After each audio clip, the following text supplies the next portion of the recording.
Joseph, ஞாபகங்கள் என்றுமே மறைவதில்லை. கடைசி மூச்சு இருக்கும் வரை அது தீராது. ஆழ்ந்த உறக்கத்திலும் கேட்டுக்கொண்டே இருக்கும் அவன் குரல். உன்னுடைய நட்சத்திரம் உதிக்கும் நேரம் இது. Capital sir. ஆமா, நான் ப்ரொடக்ஷன் மேனேஜர் மணி பேசுறேன். சாரோட டிக்கெட் கன்ஃபார்ம் ஆயிடுச்சுன்னு சொல்லுங்க. ஐயோ, அவர் இங்க இல்லையே. இல்லையா? இல்ல. எங்க போயிருக்காரு? ஜெர்மனி போயிருக்காரு. ஜெர்மனிக்கா? எப்போ? நேத்துக்கு. சொல்லவே இல்லையே. நேத்து சாயங்காலம் தான். எப்ப திரும்பி வருவாரு?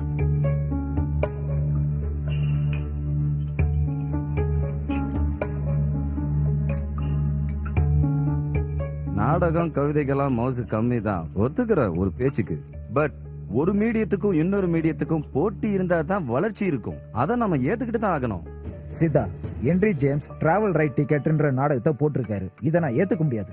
கண்ணாடி போட்டு அவர் நடிக்கிறது இதெல்லாம் கிளாசிக், எனக்கு தெரியும். புதுசா ஒரு பையன் வந்திருக்கான், உன்னை பார்க்காம போயிருக்கான். எவ்வளவு திமிரு!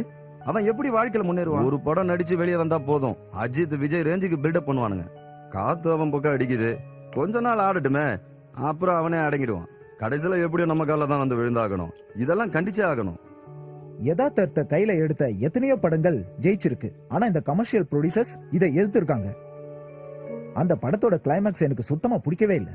பொயட்ரில இந்த காலத்துல ஒத்து வராது, புரியுதா? அவன் ஆக்சுவலா அந்த இடத்துல செத்து போயிருக்கணும். இன்னும் ஒரு நிமிஷம் அவன் அந்த பூமியில இருந்திருந்தா கதையெல்லாம் வேஸ்ட் ஆயிருக்கும். என்ன, he has to die. அத நம்ம முடிவு பண்ண எப்படி? இங்க இந்த டாஃபோடில்ஸ் மற்றவங்களை குற்றப்படுத்துறதுக்கு தேவையான வாக்குவாதங்களுக்கும் விமர்சனங்களுக்கும் ஒரு அழகான இடம். நாம நம்மளால முடிஞ்சதை ஏதாவது செய்ய முயற்சி பண்ணுவோம். Let's be shockingly original.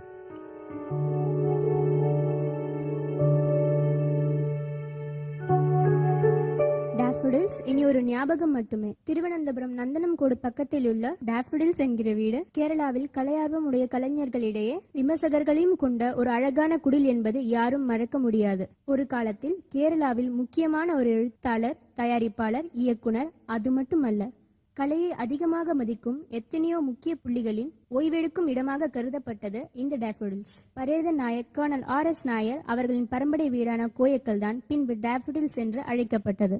இந்த பெயரை வைத்தவர் பிரபலமான இயக்குனர் சித்தார்த்தன் என்பவர்தான். அவரின் துர்மரணத்தின் காரணம் இன்னும் என்னவென்று தெரியாமல் கேரளா போலீசார் குழம்பிக் கொண்டிருக்கிறார்கள். அந்த கோப்பு இன்னும் மூடப்படாமல் இருக்கிறது.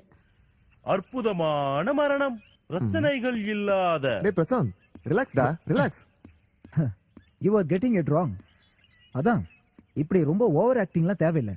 இந்த டைலாக்ல இந்த அளவுக்கு ரியாக்ஷன்லாம் நமக்கு இப்ப வேண்டாம். இத நார்மலா சொன்னாலே போதும். இவர் சொல்றது எல்லாமே உங்களுக்கு புரியணும்னு ஆர்வம் இருக்கு, ஆனா புரியல. எனிவே, இன்னைக்கு இது வரைக்கும் போதும். எஸ், ஆமா, இப்ப நான் எங்க விட்டேன்? நாம பேசிக்கிட்டு இருந்தது கிஷோரோட ஃபாதர் மாதவனை பத்தியும் சித்தார்த்தன் சார் பிரியறக்கான காரணம் பத்தியும் எனக்கு தெரியாதுன்னு சொல்லிக்கிட்டு இருந்தேன். எனக்கு மட்டும் இல்ல, எனக்கு தெரிஞ்சு யாருக்குமே தெரியாது. சித்தார்த் சாரோட சூசைட் இத பத்தி உங்களுக்கு ஏதாவது தெரியுமா சார்? சித்தார்த்தன் சார் ஒரு அபரிதமான ஜீனியஸ் தான் என்னோட அபிப்பிராயம். அப்பா சித்தார்த்தன் அங்கிளை பத்தி நிறைய பேசியிருக்காரு. he could be dangerously impulsive. தற்கொலை பண்ணிக்கிற அளவுக்கு அப்படி ஒரு முக்கியமான காரணம் அவருக்கு இல்லைன்னு தான் எனக்கு தெரியும். ஒரு புது புரட்சியை ஏற்படுத்தணுங்கிற மாதிரி தான் வாழ்க்கையை எப்பவுமே புதுமையா வாழ்ந்துட்டு இருந்தாருன்னு தான் சொல்லணும். அப்புறம் மரணங்கிற ஒரு யாத்திரை அவரோட ஆர்வத்தை ரொம்பவே தூண்டி இருந்தது. சினிமாவிலையும் நிறைய நாவல்கள்லையும் அதை நம்ம நிறைய பார்த்துருக்கோம். இப்போ நான் எடுக்கிற இந்த நாடகம் மரணம் என்பது ஒரு அற்புதம். அப்பாவோட அலமாரியிலேருந்து தான் கிடைச்சது. பட் எனக்கு இதுல ஒரு பெரிய சந்தேகம் என்னன்னா, இது சித்தார்த் அங்கிளோட கதையா இருக்கும்னு. அப்பா இந்த மாதிரிலாம் எழுத மாட்டாரு, ஸ்கிரிப்ட்ல பேரும் கிடையாது. இத வேற யாரோட கையெழுத்து வச்சு எழுதியிருந்தாலும் ஒரிஜினலி. டாஃபோடில்ஸ் வீடு மொட்டை மாடியில் இருந்து கீழே விழுந்து இறந்து விட்டார் டைரக்டர் சித்தார்த்தன். ஆனால் அவருடைய மரணத்தை குறித்து நண்பர்கள் பலவிதமாக கூறுகிறார்கள். தற்கொலை என்று சிலர், தவறி விழுந்திருக்கலாம் என்றும், கொலை செய்யப்பட்டிருக்கலாம் என்றும் வதந்திகள். ஆனால் இந்த மரணம் இன்னும் மர்மமாகவே உள்ளது.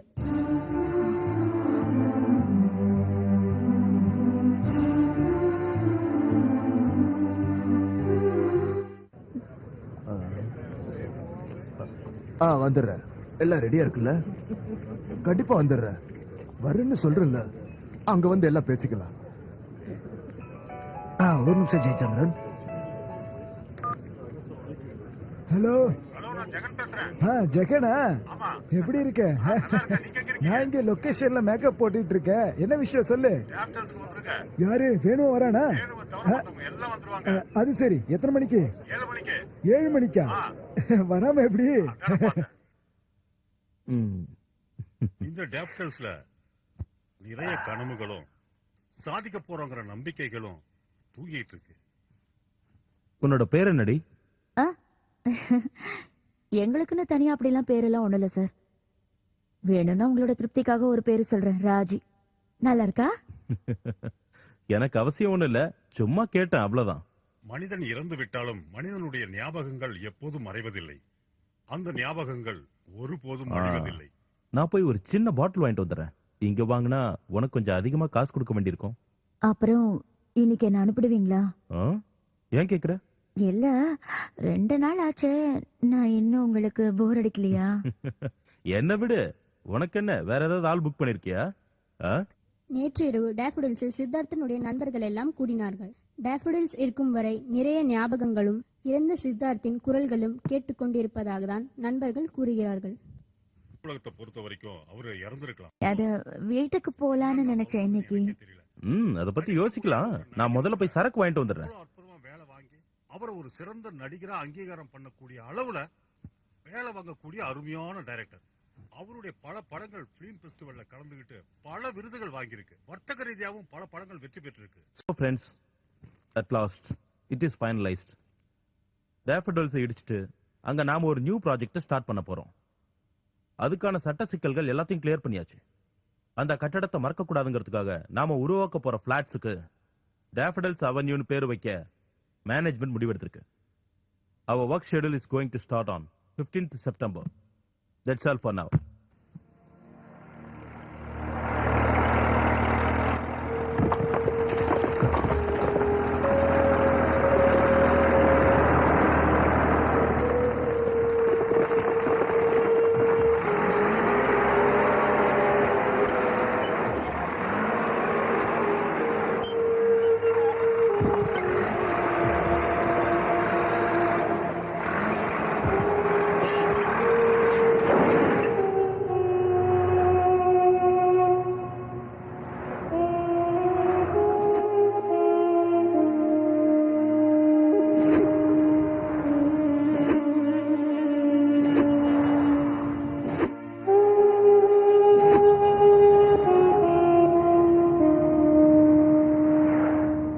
சித்தார்த்தோட மரணம் அது தற்கொலைன்னு என்னால நம்ப முடியல. என்ன ஒரு முறை டேஃபடில்ஸ்க்கு கூட்டிட்டு போறீங்களா? ஆனா இந்த நிலைமையில பப்ளிக் அஃபேர்ஸ் தேவைதானா? பரவாயில்ல, எதையும் வெளிப்படையா பேசுவாரு. இனிமே நம்மளால அந்த இடத்தை பார்க்க முடியுமா? Well, I don't mind. You get ready. I am ready. நாம எப்பவுமே போற மாதிரி பீச்சுக்கு போயிட்டு அதுக்கப்புறம் அங்க போலாம். ஓகே. என்னப்பா சீக்கிரமா வந்துட்டியா? இல்ல, இப்பதான் வந்தேன். நம்ம எல்லாரும் இப்படி ஒண்ணா கூடி எவ்வளவு நாளாச்சு. இனிமே எப்ப இந்த மாதிரி சந்திக்கிறதோ. வாழ்ந்துட்டு இருக்கிறவங்களுக்கும் இறந்தவர்களுக்கும் நாளைக்கு இறக்க போற அதிர்ஷ்டசாலிகளுக்கும் cheers. வெறும் 2 நாள் தான் இருக்கும். உழவர்கங்கள திரைக்கதைய சித்த இங்கதான் உட்கார்ந்து எழுதுனா. அன்னைக்கு கஞ்சாவோட சப்ளை பாபு கையில. இங்க இருந்து கொஞ்சம் தூரம் போனா பாபுக்கு ஒரு இடம் இருக்கு. ஸ்டாக் அங்கதான் வச்சிருப்பான். வெள்ளிக்கிழமையானா போதும், நேரா அந்த இடத்துக்கு போயிடுவான். கரெக்டா சரக்கை எடுத்துட்டு வந்துடுவா. அதை யாருக்கும் தெரியாம டிக்கிக்குள்ள வச்சு இங்க எடுத்துட்டு வருவான் பாரு, அது பாபுவால தான் முடியும். இது எல்லாம் சித்தனோட வேலைதான். அடிக்கடி கடவுள சித்த வருவான், சாப்பாடு கேட்பான், நல்ல சிரிப்பான், அப்புறம் வருத்தப்படுவான். நான் ரொம்ப ஆசைப்பட்டுதான் உங்க எல்லாரையும் விட்டுட்டு இங்க வந்தேன். ஆனா ஆனா இப்ப ஏன்டா வந்தோன்லாம் இருக்குன்னு சொல்லுவான். மாதவனுக்கு ஒரு பையன் இருந்தான்ல, அவன் இப்ப என்ன பண்றான்லாம் கேட்பான். ஒருவேளை இதெல்லாம் பிரம்மையா இருக்கலாம். நான் எடுத்த படங்கள்ல சித்தனோட படத்துக்கு சில வித்தியாசங்கள் இருக்கு. ஏதோ ஒரு டெப்த் அவன் படங்கள்ல மட்டும். நாம எடுக்கிற இந்த கமர்ஷியல் படங்களை எல்லாம் விட கொஞ்சம் வித்தியாசம். அவரது எப்பயுமே வித்தியாசமா தான் இருக்கும். But you was very abnormal. ஐயா, என்னை பொறுத்த வரைக்கும் எல்லாம் அவரோட ஒரு ஸ்டைல் தான். He was the stylish the showman. வண்டுகள்லாம் சேர்ந்துக்கிட்டு ஒரே தோட்டத்துக்குலாம் சுத்திட்டு இருக்குன்னா சும்மாவா யோசி. அவன் மேல இந்த அளவுக்கு பொறாம இருக்குன்னா இந்த ஒரு விஷயத்துல தானே.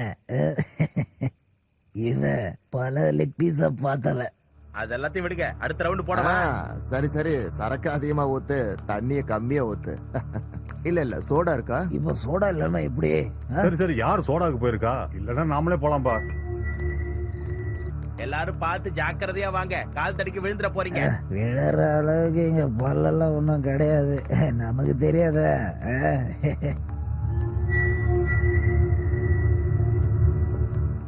அந்த விளக்க கொஞ்சம் இப்படி திருப்புங்க. எனக்கு தெரிஞ்சு அந்த காலத்துல சினிமானாலே சித்தார்த் ஒருத்தன் தான் ஞாபகத்துக்கு வருவான். ஆட்டி படைச்சான்ல சினிமாவை. என்ன சித்தார்த் ரெகுலரா இல்லனாலும் அப்பப்ப டைரி எழுதுவான். மத்த எது மேலயும் இல்லாத அந்த பொசசிவ்னஸ் அவனுக்கு அந்த குறிப்புகள் மேல இருந்ததுன்னு எனக்கு தோணுது. நம்மளோட எல்லாம் பேசும்போது விளையாட்டுகள், தமாஷு, சிரிப்புகளா இருந்தாலும் சித்தார்த்தோட ஆழ் மனசுல என்ன இருக்குன்னு யாராவது கவனிச்சிருப்பாங்களான்னா எனக்கு டவுட் தான். அவரை சுத்தி ஒரு வட்டத்தையே போட்டு வச்சிருந்தாரு. ஆனா ஆனா அப்படி இருக்குங்கிற ஒரு ஃபீலிங் நமக்கு வராத பாத்துக்கிட்டாரு. அதுதான் அவரோட பிரில்லியன்சி. அந்த டைரி குறிப்புல இருக்கிறதெல்லாம் சித்தார்த்தோட ரகசியங்களோட குறிப்பா இருக்கும்னு எனக்கு தோணுது. சாகரத்துக்கு முன்னாடி அதை அழிச்சதுக்கான காரணம் மத்த யாரும் அதை தெரிஞ்சுக்க கூடாதுங்கிறதுக்காக தான். என்ன சொல்றீங்க? அழிச்சிட்டாருன்னு நம்மளால சொல்ல முடியாது, அது மிஸ் ஆயிருக்கலாம். போலீஸ்காரங்க துப்பு தொலைக்கிறதுக்காக அந்த டைரியை தேடி பார்த்திருக்காங்க. வீட்டுல, கிளப்ல, இதோ இந்த இடத்துல, எல்லா இடத்துலயும் தேடினாங்க, கிடைக்கல. அவரோட மரணத்துக்கு அப்புறம் அந்த காலத்து ராஜாக்கள்லாம் மந்திரி கையில கொடுத்து வச்சிருக்கிற மாதிரி யாராவது நண்பர்கள் கிட்ட அவர் கொடுத்து வச்சிருக்கலாம். எப்படி இருந்தாலும் மாதவன் வீட்டுல அது இல்ல, எனக்கு நல்லா தெரியும். ஏன்னா கடைசி காலத்துல அவங்க 2 பேர் பிரிஞ்சுட்டாங்க. என்னப்பா இது, நீங்க ஒரு கவிஞர் ஆனதே இன்வெஸ்டிகேட்டர் ஜேர்னலிஸ்டுக்கு ஒரு நஷ்டம் தான். ஏன்னா பெரிய இன்வெஸ்டிகேட்டர் ஆகிற தகுதி உங்களுக்கு இருக்குது. ஏதோ ஒரு பாட்டை பாடு பாலா. பாடு பாலா ப்ளீஸ். ஜோசப், ஞாபகங்கள் என்றுமே மறைவதில்லை. கடைசி மூச்சு இருக்கும் வரை அது தீராது. ஆழ்ந்த உறக்கத்திலும் கேட்டுக்கொண்டே இருக்கும் அவன் குரல். உன்னுடைய நட்சத்திரம் உதிக்கும் நேரம் இது.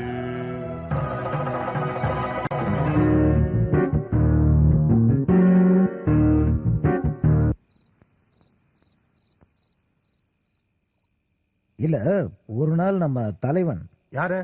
அதான் நம்மால் தான்ப்பா, நம்ம நாயகன், நம்மளோட சித்தார்த்தன். நம்ம சித்தார்த்தன், நம்ம சித்தன் ஒரு முறை நம்ம கவி சுள்ளிகரனை பத்தி கேட்டாரு. நம்ம கவி வந்தாரா? எந்த கவி? சொல்லியா? நம்ம சொல்லி கவிதா. வரலையா? வரலையே. நீங்க எங்க இருந்து வரீங்க? நான் அப்படியே ஸ்பாட்ல இருந்து வந்துட்டேன். ஐயோ பாவம். அப்புறம் சினிமா பத்தி பேசும்போது டோட்டலா வேற ஆள் மாதிரி மாறிடுவாரு. ரொம்ப சீரியஸா பேசுவாரு. என்னோட சினிமான்றது அதை நான் தான் உருவாக்குறேன். அதுல நான் ஒரு மெசேஜ் கன்வே பண்ணுவேன். என்ன மெசேஜ்? அது நம்ம மெசேஜ் நம்ம ஜனங்க புரிஞ்சுப்பாங்க. மெசேஜ் கன்வே ஆச்சான்னு அதை ஜனங்க தானே முடிவு பண்ணணும். நேற்று மாலை டேஃபோடில்ஸில் சித்தார்த்தனுடைய நண்பர்கள் எல்லாம் ஒன்று சேர்ந்தார்கள். உள்ளவர்கள் தனுஷ்கோடி, ஸ்வயம், அகந்தை என்கிற திரைக்கதைகளை சித்தார்த்தன் எழுதியது டேஃபோடில்ஸில் உட்கார்ந்துதான். பிரபலமான இங்கிலீஷ் இந்தியன் நாவலிஸ்டும் சித்தார்த்தனுடைய மகனுமான ஆதி சித்தார்த்தனை எங்களுடைய ஸ்டுடியோ சந்திக்க முயன்றாலும் அவர் இந்த விஷயத்தை பற்றி பேச தயாராக இல்லை. ஆதி சித்தார்த்தனுடைய லேபரிண்ட் ஆஃப் சானிட்டி என்ற புத்தகம் போன முறை மேன் புக்கர் பரிசுக்காக தேர்ந்தெடுக்கப்பட்டுள்ளது. டைரக்டர் சித்தார்த்தன், எனக்கு அவர் அப்படி இல்லை.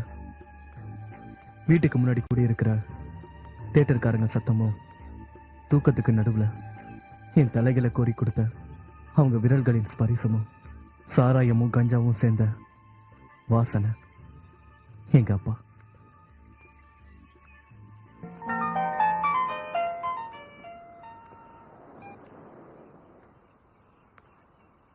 எங்க இருக்க? என்ன பார்க்க வரதுக்கு உனக்கு எதுக்கு பத்மா லக்கேஜ்லாம்? Travel light. இங்க துணிக்கெல்லாம் வேலையே இல்லை. உங்களை மாத்தவே முடியாது. எப்ப பார்த்தாலும் அதே நினைப்புதானா? அதெல்லாம் விடு, சீக்கிரம் வா. ஓகே.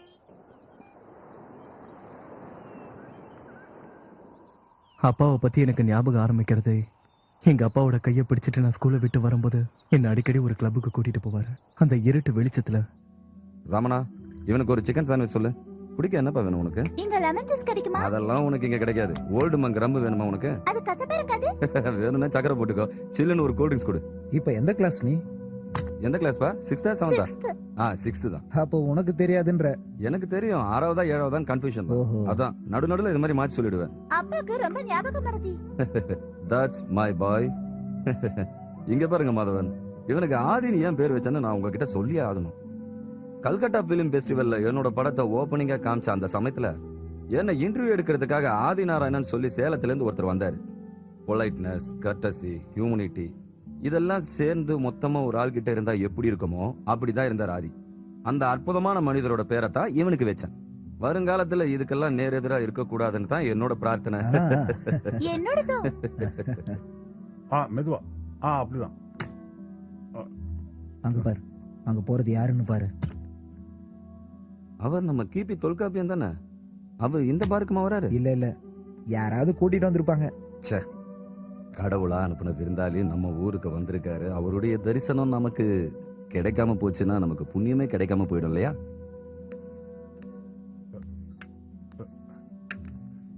நான் பார்த்தேன், ஏதோ சீரியஸ் டிஸ்கஷன் இருக்குன்னு தான் நான் அந்த பக்கம் வரவே இல்லை. பாருக்குள்ள என்ன சீரியஸ் டிஸ்கஷன் இருக்க போகுது? நாம பார்த்து எவ்வளவு நாள் ஆச்சு? என் ஞாபகம் சரியா இருந்தா கொச்சின்ல ஒரு ஓல்கா பார்ல என் கண்ணில் படாம ஒளிஞ்சுக்கிட்டு கிச்சன் பக்கமா ஓடி போயிட்டீங்க. அங்கதான் நான் உன்னை கடைசியா பார்த்தேன். எப்படி தெரிஞ்சுக்கிட்டீங்க நான் உங்களை அடிக்கத்தான் தேடிக்கிட்டு இருக்கேன்னு? ஏதோ ஒரு சின்ன பத்திரிகை ஆபீஸ் நடத்துற ஆளு தான் சார். நான் உங்களுக்கு தான் எல்லாம் தெரியுமே. சின்ன பத்திரிகையா? அதெல்லாம் காதுல பூ வச்சுக்கிட்ட போய் சொல்லு, நம்புவான். நான் அப்படி இல்ல. எனக்கு இந்த அளவுக்கு கோவம் வரதுக்கு காரணம் என்னன்னு உனக்கு தெரியும்ல? தெரியும். ஆனா உண்மையை சொல்றேன் சார், எனக்கு தெரியாம தான் அவங்க எல்லாரும் அந்த படத்தை பத்தி ரொம்ப மோசமா விமர்சனம் பண்ணாங்க சார். ஐயோ, உன் பத்திரிகையில வர கவர் ஸ்டோரியை கூட படிக்க நேரம் இல்லாத ராமநாத கோயங்கா, உனக்கு தெரியுமா சேது தன் சொந்த வீட்டை கூட அடமானம் வச்சு எடுத்த படம் அது. ரொம்ப அற்புதமான படம். படத்தோட பிரிவு பார்த்துட்டு வெளியே வந்து இந்த மாதிரி ஒரு மோசமான படத்தை நான் பார்த்தது இல்லைன்னு கேவலமா பேசுறவன் நீ. உன் பேராசைனால அந்த நல்ல படத்தை தப்பு தப்பா எழுதி கிழிச்சதுக்கான காரணமும் எனக்கு தெரியும். சித்தார்த், சாரி, தப்பு நடந்துருச்சு. ஏதோ திடீர்னு வந்த கோபத்துல சேது என்னை பத்தி தப்பு தப்பா பேசலாம். அந்த கோபத்துல நான் ஏதோ கண்ணா பின்னான்னு எழுதிட்டேன். சாரிப்பா. கொஞ்சம் கூட நன்றி விசுவாசம் இல்லாம உன் இஷ்டத்துக்கு தப்பா எழுதுனதுக்கு முன்னாடி ஒரு விஷயம் நீ யோசிச்சிருக்கணும். அந்த சேதுவோட பைசால எத்தனையோ ராத்திரி நீ தண்ணி அடிச்சது கூட நீ மறந்துடலாம். ஆனா உன் பையனை ஒரு லாரி இடிச்சு அவன் மண்டையில அடிப்பட்டு ஹாஸ்பிட்டல்ல கிடந்தப்ப ராத்திரியோட ராத்திரியா அங்க வந்து ரத்தம் வேணுமா, பணம் வேணுமா, என்ன வேணுமோன்னு வாரி வாரி இறைச்சானே. உன் பையனை மனுஷனாக்கி திருப்பி உன் கையில தந்தவன் அவன். எனக்கு தெரியும். உன்னை அவனுக்கு ரொம்ப பிடிக்கும். அவன் போட்ட பிச்சை தான் நீ.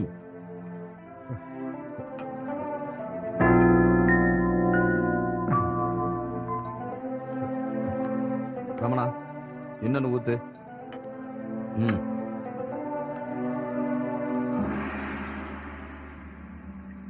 அடுத்த வருஷம் இவனை ரிஷி வேலைக்கு அனுப்புவேன். ஜெயகிருஷ்ணமூர்த்தியோடது. அதுக்கப்புறம் ஸ்டான்ஃபோர்ட். இவன் சுதந்திரமா பெரிய ஆளா வரணும். செல்லம், நாக்க நீட்றா. இத வேற யாரும் அவனுக்கு கத்து கொடுக்க வேண்டாம். இவனுக்கு அக்ஷராபியாசம் பண்ண கூட என்னால முடியல. Be a holy drinker, my adorable Leo. சுதந்திரமா யாருக்கும் பயப்படாம உன் வாழ்க்கையை அனுபவி. அப்பான்ற நினைவுகளையும் தாண்டி சித்தார்த்தன்ற கதாபாத்திரத்துல எனக்கு ஒரு அவ்வளவு நம்பிக்கை. அதுக்கப்புறமா தான் அப்பாவுடைய வாழ்க்கையை ஒரு நாவலா மாத்தணுங்கிற ஆசையே எனக்கு வந்துச்சு. தனிமையில் இனிமை காணும் என் கணவரே, என் வணக்கங்கள். தடங்களுக்கு வருந்துகிறேன். நீ சுவாதி நட்சத்திரம் இல்லையா? அதான் உன்னை பார்த்ததோ கடல் அலைகள்லாம் திடீர்னு பொங்கிடுச்சு. ஐ எம் சாரி, உங்க நட்சத்திரம் என்னன்னு நான் மறந்தே போயிட்டேன். அதுவும் இல்லாம எனக்கு சினிமா டயலாக் எல்லாம் பேச வராது. என்ன கதாசிரியரே, கதெல்லாம் முடிஞ்சிருச்சா? ஒரு வரி கூட விடாம எல்லாத்தையும் முடிச்சிட்டேன். நீ என் பக்கத்துல இருந்தா ஒரு வேலையும் நடக்காதுங்கிறதுக்காக தான் உன்னை அங்கேயே விட்டுட்டு நான் இங்க தனியா வந்தேன். Hi Julia. Hi Adi. Hey, forgot to thank you for yesterday's dinner. Don't be so formal, Julia. Julia, this is Batma. Hi. Batma, this is Julie. Hi, this is your girlfriend? No, she is my wife. God, you married already? I'm afraid I am. Okay, bye. Thank you. Well, see you. Bye. அப்ப நீங்க தனியா இல்ல? Hey, இவ ஒரு local German. இவளுக்கெல்லாம் ஆள் இருக்காமா? அதோ அந்த காட்டேஜ் நம்பர் 303ல மொரோக்கன் முஸ்லிம் ஷாஹித் ஷாதா. அவங்க பாக்குறதுக்கு ஸ்மிதா பார்ட்டில் மாதிரி இருப்பாங்க. பாக்குறியா? ஒண்ணு தேவையில்லை. என்ன விட பெரிய அழகியா? கண்டிப்பா. உங்களை Hey. நீ இப்ப குளிச்சது ரொம்ப வேஸ்ட் பத்மா. மறுபடியும் குளிக்க தானே போற? எல்லா ரவுண்டும் முடிஞ்சதுக்கு அப்புறம் சாயங்காலம் பொறுமையா குளிச்சா போதாது? ஆசைதான். நான் கூட ஒரு நாவல் எழுதிட்டு இருக்கேன். அதிகமா பணம் வாங்குற இந்தியன் இங்கிலீஷ் நாவலிஸ்ட பத்தி, பெண் மோகத்தை பத்தி. பாரா. டைட்டில் என்னன்னு கேட்க மாட்டீங்களா? சொன்னதானே தெரியும். ஆதி The Beast Inside. கொஞ்சம் ஆல்டரேஷன் பண்ணனா அந்த டைட்டில்ல உனக்கும் பங்கு இருக்கும். எப்படி?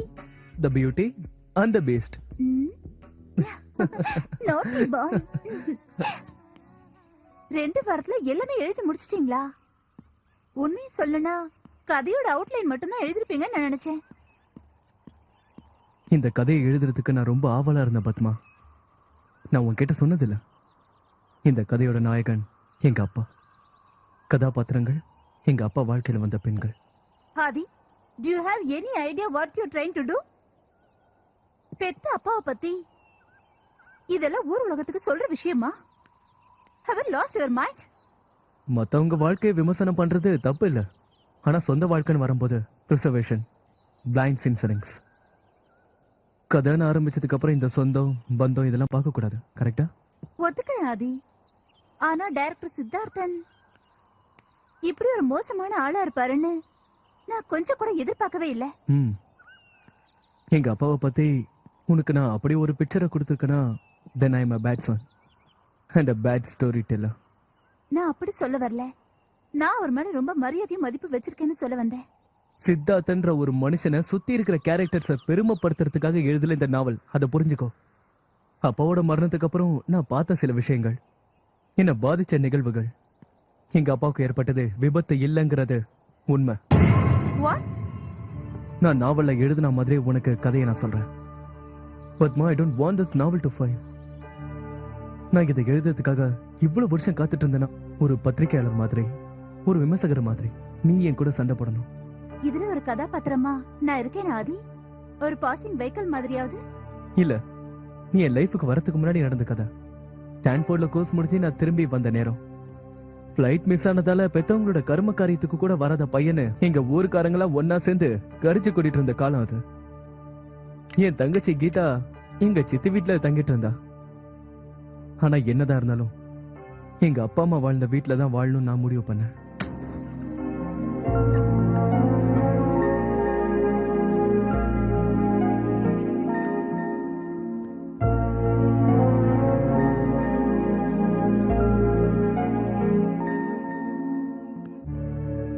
பப்பரண்ண, என்ன இந்த ரூம் கிளீன் பண்றதே கிடையாதா? பண்ணுவோம் தம்பி, வாரத்துக்கு ஒரு நாள் பெருக்கி சுத்தம் பண்ணுவோம். இந்த பொட்டில என்ன இருக்கு? அடடா, நான் எப்பவும் நினைச்சிட்டு இருப்பேன் இந்த பழைய பேப்பர்காரன் வந்தா போடலாம்னு. அதுல தேவையில்லாததோ ஒரு பழைய டைரி மட்டும் தான் இருக்கு. குடுங்க தம்பி, நான் வெளியே வைக்கிறேன். இல்ல வேணாம், இங்கே இருக்கட்டும், நானே பாத்துக்கிறேன். நீங்க இந்த ரூம்ல தான் தங்க போறீங்களா தம்பி? அந்த ஜன்னலை கொஞ்சம் தரங்க. அப்படியே ஒரு ஸ்கிரீனும் போட்டுருங்க. சரி. தஸ் விதானியா, குட் பை. இதை சொன்னது லெட்டிஷியா இவானோவினா. செயின்ட் பீட்டர்ஸ்பர்க்ல ஏதோ ஒரு ரூட்டுக்கு பின்னாடி இருள் மறைவில் எனக்கு அன்பை காட்டினவர்.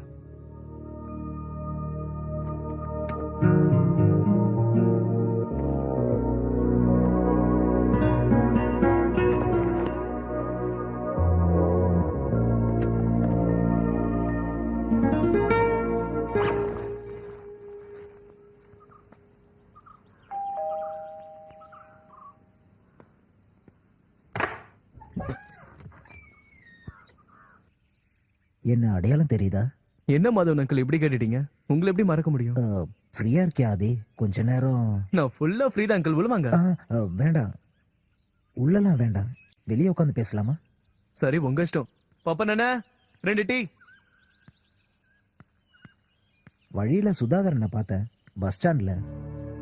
அவர் தான் சொன்னாரு நீ வந்திருக்கன்னு. சின்னம்மா அங்கே இருக்க சொல்லி வற்புறுத்தினாங்க. தங்கச்சி மட்டும் அங்கதான் இருக்கா.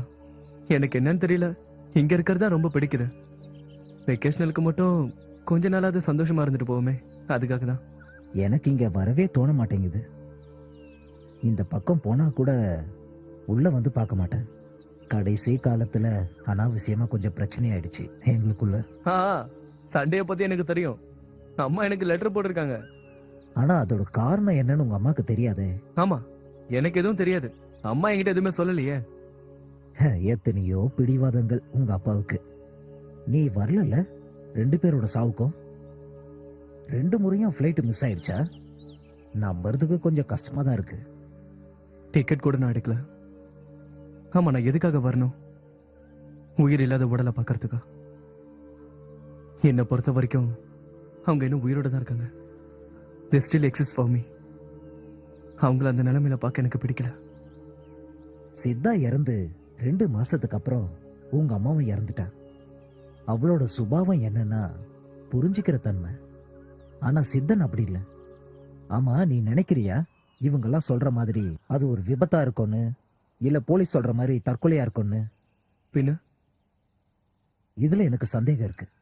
ஆமா, நான் உறுதியா சொல்றேன், இது ஒரு கொலை. என்ன சொல்றீங்க? ஆமா, உண்மையாதான் சொல்றேன். சும்மா அந்த மாதம் ஒரு அரக்கு இருக்கு. அவன் எல்லார்கிட்டயும் அபசகனமாவே பேசிக்கிட்டு இருப்பான். ஒரு படம் தயாரிச்சான், காலி.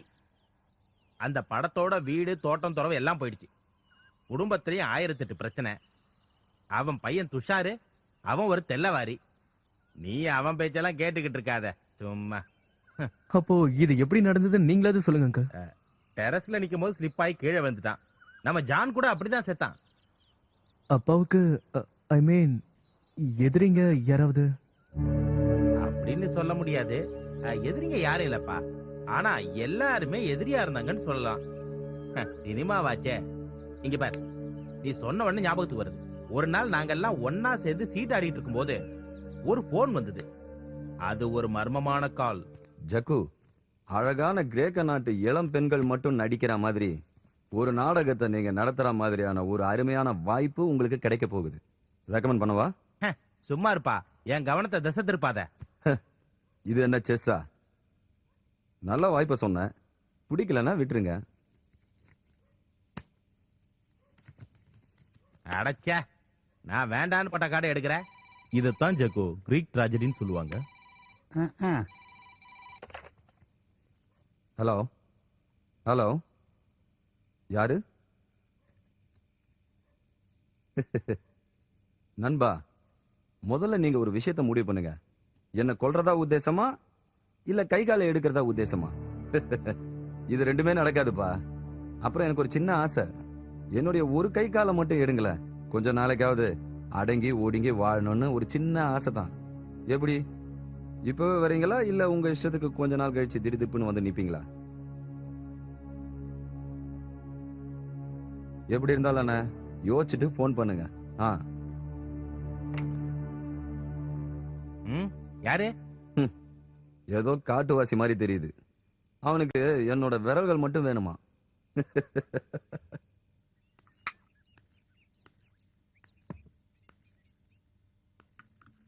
Sir, I am done for the day. ஓகேமா. See Adi, I am surprised. இந்த கேஸை பொறுத்த வரைக்கும் நிறைய போலீஸ்காரங்க புரட்டி எடுத்திருக்காங்க. ஆனா சர்வீஸ்ல இருந்து வெளியில வந்ததுக்கு அப்புறமும் என்ன தேடி வந்ததுக்கான காரணம் என்ன? என்னை பொறுத்த வரைக்கும் அந்த கேஸ்ல நேர்மையாவும் உண்மையாவும் உழைச்சது நீங்க மட்டும்தான். அதான் உங்ககிட்டயே கேட்கலன்னு நான் இங்க வந்திருக்கேன். கரெக்டா? I like that. I like that. You know something? நான் ஐபிஎஸ் எழுதி பாஸ் பண்ணனான்னு இன்னும் நிறைய பேருக்கு சந்தேகம் இருக்கு. என்னோட இந்த முகமும் உடல் வாகும் இந்த மாதிரி கேனத்தனமா பேசுறதுனால என்ன பத்தின ரூடான கமெண்ட்டை மக்கள் கிட்ட பரப்பி விடுறாங்க. இந்த தூண்டி விடுறவங்க யார் சார்? எல்லாம் என்ன சுத்தி இருக்கிறவங்க தான். போலீஸ் கிளப் கூட்டம், மெட்ராஸ் ஆய் கிளப், பார்மெக்ஸ். நான் ஒரு குரூப்ல இருந்து குட் நைட் சொல்லிட்டு வெளியே வந்த உடனே என்ன பத்தின குறை குத்தம் சொல்றதா இவங்களோட வேலையே. எக்ஸ்பெஷலி நாயர்ஸ். சாரி, நீங்க நாயரான்னு எனக்கு தெரியல. திலகர் சார். அப்படி தப்பா பேசுறவங்க நிறைய பேர் இருக்கலாம். As well as I know உங்களை பாராட்டுறவங்களும் இருக்கதான் சார் செய்யறாங்க.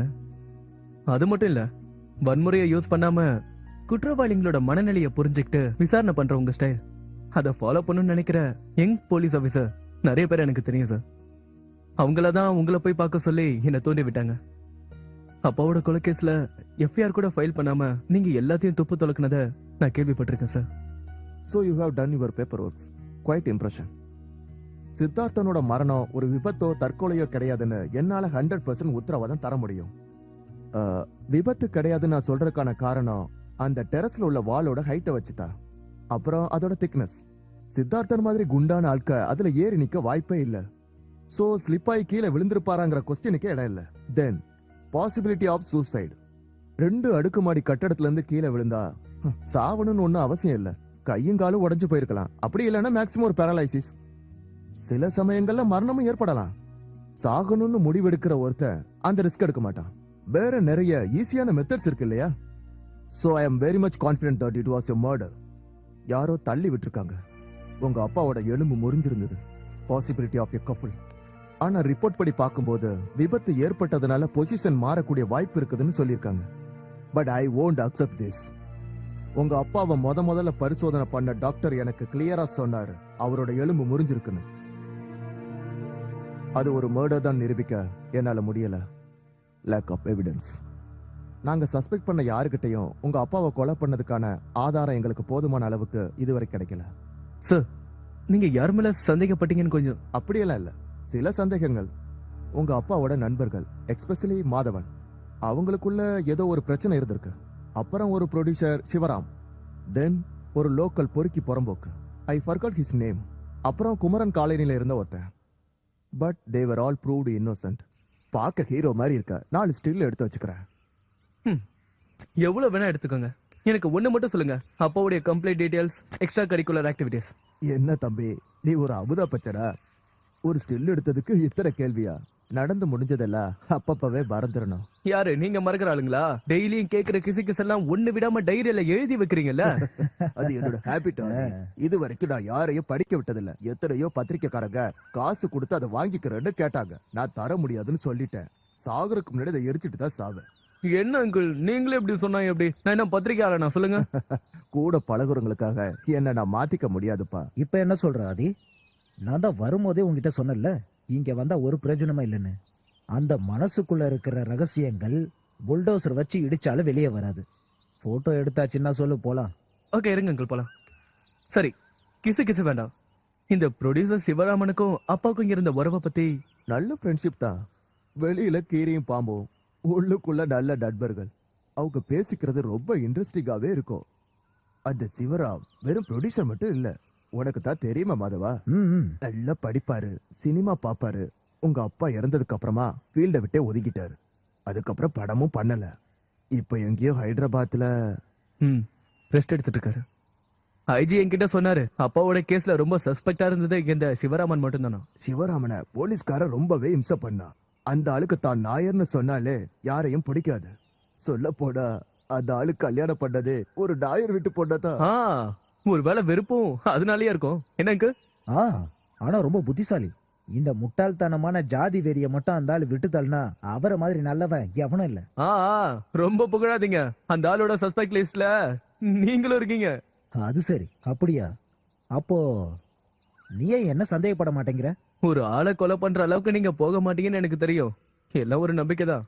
வேற யார் இருக்கா அந்த லிஸ்ட்ல? ஏதோ ஒரு ரவுடி, யாருன்னு எனக்கு தெரியல. அந்த குமரன் காலனில இருப்பானாமே. ஓ அவனா? நம்ம பாட்டில் டீக தெரியுமா? நல்லாவே தெரியும். நீ சின்ன பையனா இருக்கும்போது பெரிய ரவுடி. இப்போ பிராட்வே பூக்கடை தெருவில் ஒரு கடை வச்சு நடத்திக்கிட்டு இருக்கான். நம்ம ஐஜி மாணிக்கவேல அவன் காலை உடைச்சிட்டாரு. பூக்கடை வீதி? ஆனா இங்க பூக்கடை வீதி தானே? இந்த இதுக்குள்ளதான். நன்றிண்ணே.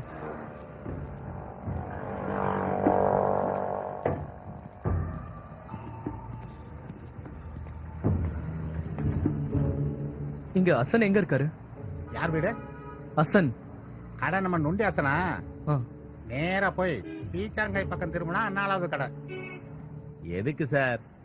ஏற்கனவே போலீஸ்ல நிறைய வாங்கியாச்சு. ஒரு காலை வேற உடைச்சு விட்டுட்டாங்க. இதுக்கு மேல போலீஸ்ல வந்து நானு அதுக்காக இல்ல, சும்மா தெரிஞ்சுக்கதான். என்ன நம்புங்க. உங்க மேல நம்பிக்கை இல்லாம இல்ல, ஆனா இந்த கேஸ்ல என்ன விடுதலை பண்ணிட்டாங்க. மறுபடியும் ஒரு வாய்ப்பு வந்தது, ஆனா நான் வேண்டான்னு விட்டுட்டேன். கால் உடைஞ்சதுக்கு அப்புறம் ஓட முடியாது பாருங்க. வாய்ப்பு கொடுத்தது யாருன்னு தெரியுமா? அவ்வளவு கூட ஞாபகம் இருக்காதா என்ன? சார் தான் அந்த காலத்துல ரொம்ப ஃபேமஸ் ஆச்சே. அவன் ஒரு சரியான கஞ்ச பிஸ்னாரி. அவரோட படத்தெல்லாம் நடிச்சிருக்கான். புது படத்துக்கு பேர் வச்சாச்சு, அழைக்காத விருந்தாளிகள். சோமனோட 2வது மனைவி கேரக்டருக்கு நாளைக்கு ஒரு பொண்ணு வரா. கேரளாவை சேர்ந்த ஹைதா. ச்சே, என்ன பேர் இது? ஹைதாவோட பேரை மாத்தணும். இந்த பேர் மாத்துறதே ஒரு பொழப்பா போச்சு. அந்த பேர் ரொம்ப ராசியா இருக்கணும்ன்றது முக்கியம் இல்லையா? உங்க பேர் என்ன சொன்னீங்க? ஐதா. ஹைதாவுக்கு கிளாசிக்கல் டான்ஸ் தெரியுமா? அடங்க அப்புறம் என்ன கேள்வி இது? தெரியுமாவா? எங்க பொழப்பே தானே. சரி போட்டு இருக்கன்னு சொல்லிடுறேன். இவ ஸ்கூலுக்கே போகலனாலும் கூட ஸ்கூல்ல இருக்கிற வாய்த்தருக்கு வந்து இவளை கூட்டு போவாங்கன்னா பாத்துக்காங்களேன். இவ மட்டும் டான்ஸ் ஆடினா ஸ்கூலுக்கே லீவ் விட்டுட்டு ஆன்னு வாயை பொழந்துட்டு ரசிப்பாங்கன்னு சொன்னா நீங்க நம்புவீங்களா? ஆனா அதுதான் உண்மை. அது மட்டும் இல்ல, எல்லாத்தையும் முதல் பிரைஸ் வாங்கியிருக்கா. என் செல்லமே தங்கமே சாரு அஜாய் குச்செல்லாம் காட்டுமா. இப்ப வேண்டாம், அப்புறம் பாத்துக்கலாம். அது இருக்கட்டும், ஆனா இந்த பேர் மட்டும் எனக்கு மாத்திக்கலாம், நல்லா மாத்திக்கலாம். எல்லாம் நம்ம இஷ்டம் தான். லாங்குவேஜுக்கு தகுந்த மாதிரி ஒரு பேரை சொல்ற கேட்டுக்கங்க. லட்சாவதி. எப்படி இருக்கு சார் பேரு? அற்புதமா இருக்கு. நான் அப்பவே சொல்லலாம். நீங்க ரூமுக்கு போங்க, நாளைக்கு லொகேஷன்ல பாக்கலாம். வரேங்க, வரேன்.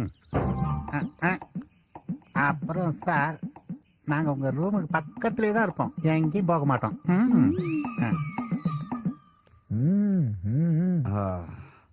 பரோடா நாடக பள்ளியில இருந்து மாட நாட்டோட டாக்டரேட் பட்டம் வாங்கின யாரையாவது கூட்டிட்டு வந்துதான் இவளுக்கு நான் நடிக்க கத்து கொடுக்கணும்னு நினைக்கிறேன். மாதவன் என்ன விட்டு படத்தை நீங்களே எடுத்துக்கங்க, ஸ்கிரிப்ட் ஃப்ரீ. சரியாயிடும் சித்தா. இதை விட எவ்வளவோ கேவலமான மூஞ்சிகளை கொண்டு வந்து நம்ம இண்டஸ்ட்ரியில சூப்பர் ஹீரோயின் ஆக்குனது இல்லையா? இப்ப ஒன்னும் சொல்ல முடியாது. அப்ப பரவாயில்லையா? அதான் ஒன்னும் சொல்ல முடியாதுன்றிய. நாளைக்கு நேஷனல் அவார்டு வாங்கிட்டு வந்து இந்த ஹைதா நிக்க போறா, அதையும் நம்ம பார்க்கத்தான் போறோம்.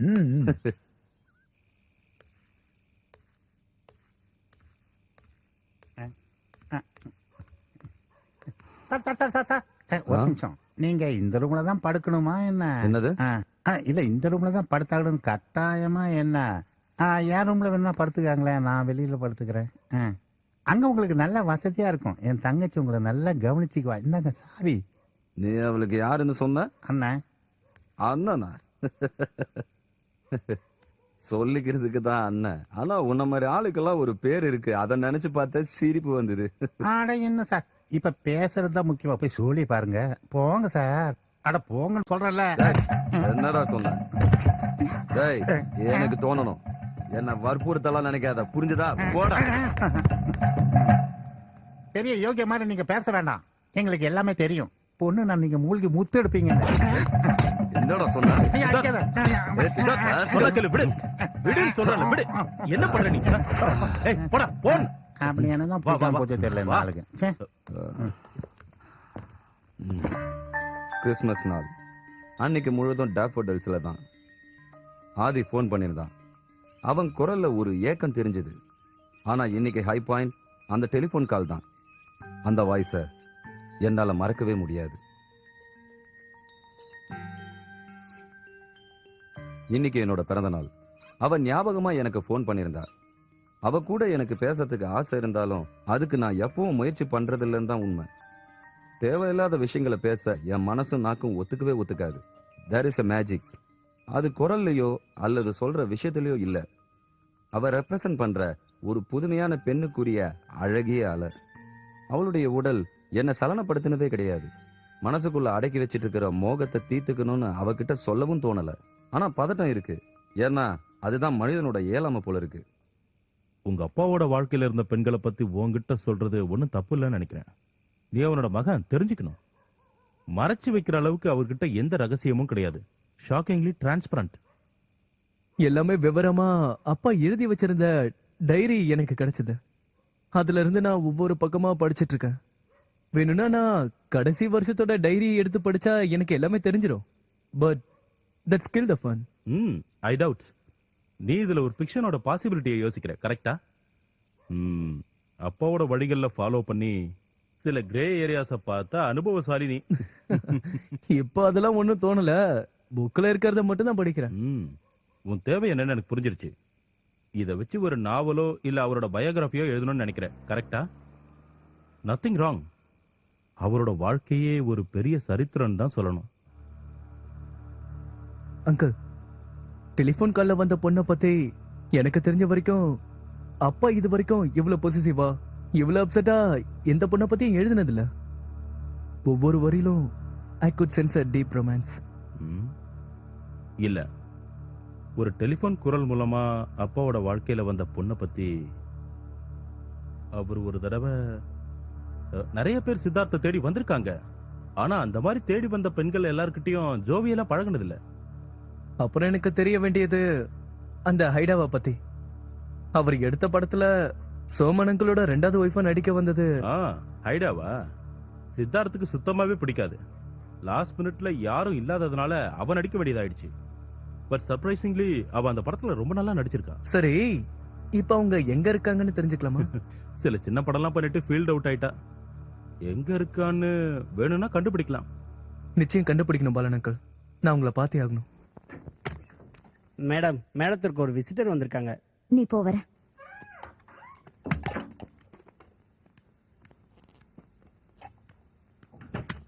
அந்த ராத்திரி பத்தி நினைச்சாலே எனக்கு கோவம் வருது. யாரும் பண்ணாத பெரிய தப்ப என்ன பண்ணிட்டாரு எங்க அண்ணே? ஊர்ல எங்க அந்த மாதிரி நடக்காம இருக்கு? இல்ல, அந்த மாதிரி சொல்றதுக்கு அந்த சித்தா பெரிய யோகினா இருக்கணும். அந்த மாதிரி எதுவும் இல்ல. அப்புறம் அவனுக்கு என் மேல சின்ன மோகம் இருந்தது. ஆனா எங்க அண்ணன் நேரடியா கேட்ட உடனே அவருக்கு கொஞ்சம் அசிங்கமாயிடுச்சு. அதுக்கப்புறம் நைஸா நானே அவரை டீல் பண்ணிட்டேன். அண்ணன் சொல்றீங்களே, அவரு நிஜமாவே உங்க அண்ணனா? அப்படின்னு சொல்லிப்போம். மாமா பையன். அப்புறம் நீங்க பத்திரிகை எழுதும் போது இன்னொரு விஷயமும் எழுதணும். என்ன அதுக்கப்புறம் எந்த படத்துக்குமே கூப்பிடல. வெறுப்பு, நான் கிடைக்கலங்கிற வெறுப்பு. எழுதுறேன், விலாவரியா எழுதுறேன். ஆமா, உங்க அண்ணன் இப்ப எங்க இருக்காரு? அண்ணனா செத்து போயிட்டாரு. அந்த படம் ரிலீஸ் அன்னைக்குதான் நல்ல மழை பெஞ்சிட்டு இருந்தது. இடி விழுந்து செத்து போயிட்டாரு. அவர் மட்டும் உயிரோட இருந்திருந்தா இன்னைக்கு நான் எங்கேயோ இருந்திருப்பேன். இப்ப மட்டும் என்ன கெட்டு போச்சு? நீங்க பெரிய ஆளா வரலாம். பிடிவாதமாக பெய்து கொண்டிருந்த ஒரு செப்டம்பர் மழையின் இரவு, நனைந்து கொண்டு ஒரு பூனைக்குட்டியை போல் அவன் டேஃபடல்ஸ் முன்னால் கையேந்தி நின்றான். புயலுக்கு நடுவே ஒரு அழகான தென்றலை போல கனிவான இசையுடன் என் மனதை தொட்டவன் இந்த சோஃபி. அவன்தான் என்னுடைய புதிய சினிமாவின் இசையமைப்பாளன்.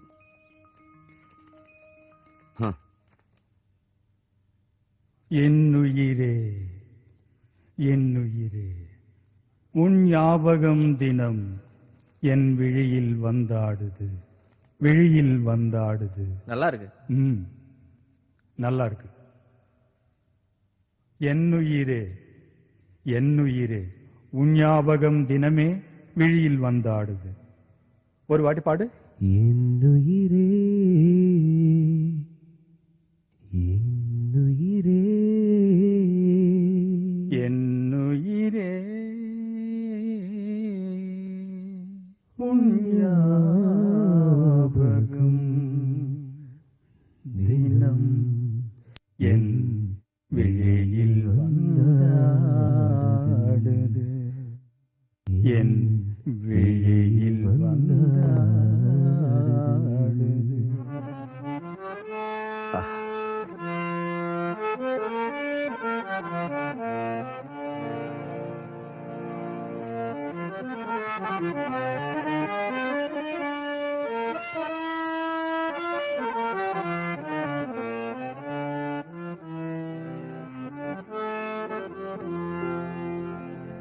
என்னுயிரே,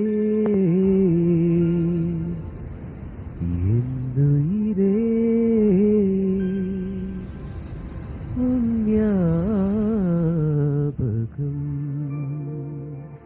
தினம் என் வெளியில் வந்தாடுது, என் வெளியில் வந்தாடுது.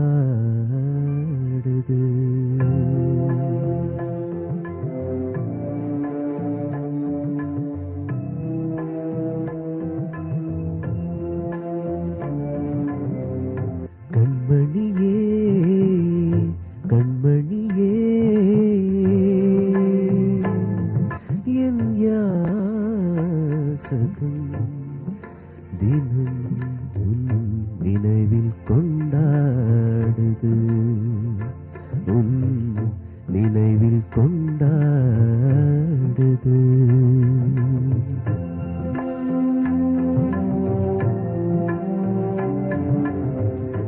என்னுயிரே என்னுயிரே உன் ஞாபகம் தினம் என் விழியில் வந்தாடுது என் விழியில் வந்தாடுது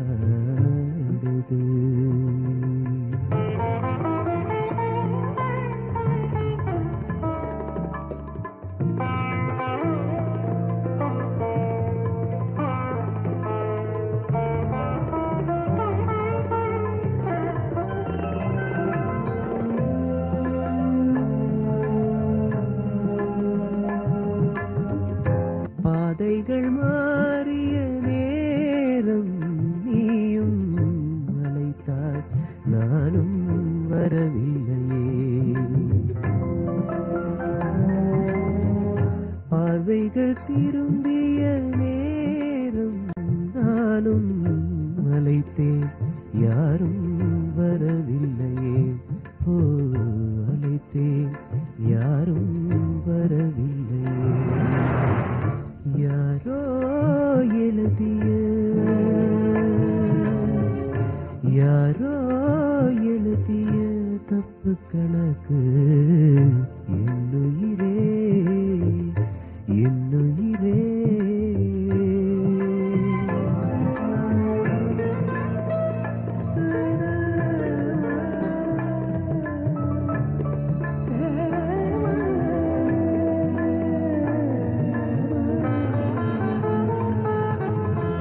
கரைந்திட்ட நொடியில் மதுவின் மடி தாயின் மடி பிறந்திட்ட நொடியில் தோழியின் மடி தேசிய கொடி காதலை இன்றே உணர்ந்தேன் நானே காதலை எங்கே தொலைத்தேன் மானே கடவுள் நடக்கும் பாதையில் கவிதை எரியும் வேளையில் படிக்க நினைத்தால் பலனென்ன என்னுயிரே என்னுயிரே உன் ஞாபகம் தினம் என் விழியில் வந்தாடுது என் விழியில் வந்தாடுது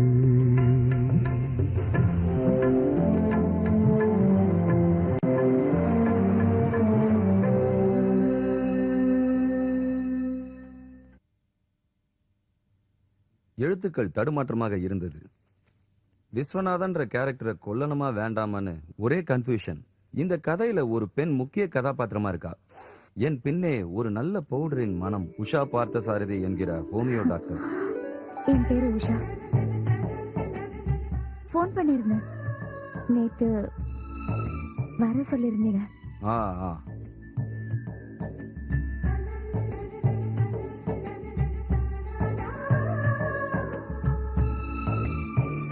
உட்காருங்க. அப்படி கட்டில உட்காருங்கன்னு சொன்னேன். இல்ல பரவாயில்ல, நிக்கிறேன். என்ன விஷயமா வந்தீங்க? ஒண்ணு இல்ல, சும்மா பாக்கலான்னு. எதுக்கு? எதுக்கும் இல்ல, சும்மாதான். சும்மா பார்த்துட்டு எனக்கு எனக்கு படங்கள்லயே உங்களோட படங்க தான் ரொம்ப பிடிக்கும். அப்படின்னா சினிமாவை பார்த்தா போதாதா? என்ன ஏன் நேர்ல பார்க்கணும்? என்கிட்ட ஒரு ஈர்ப்பு ஏற்படுற மாதிரி இருக்கா? ஐ மீன் உடல் ரீதியான அட்ராக்ஷன். ஐயே இல்ல, என்ன பேசுறீங்க? Okay okay. ஆனா எனக்கு தோணுது உங்களை இந்த கட்டில படுக்க வைக்க. உங்களை பார்த்த உடனே எனக்கு அப்படி தோணுது. I want to make love to you. No.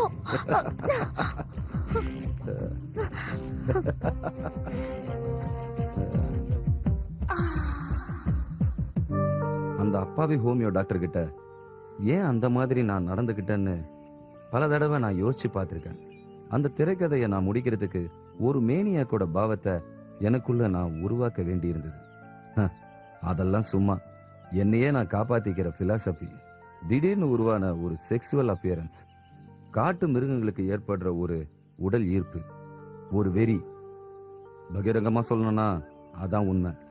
ஆனா அதுக்கப்புறம் என்கிட்ட அவ சொன்னான், அந்த ரோனஸ், அந்த பார்பேரியன் இன்வேஷன், அதுதான் அவளை மறுபடியும் டாஃபடல் ஸ்கூல்ல வர வச்சதுன்னு.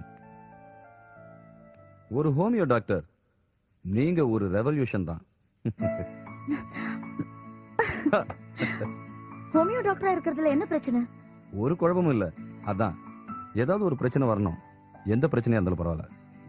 அப்பதான் இதுல ஒரு இன்ட்ரெஸ்டான சுகம் இருக்கும்.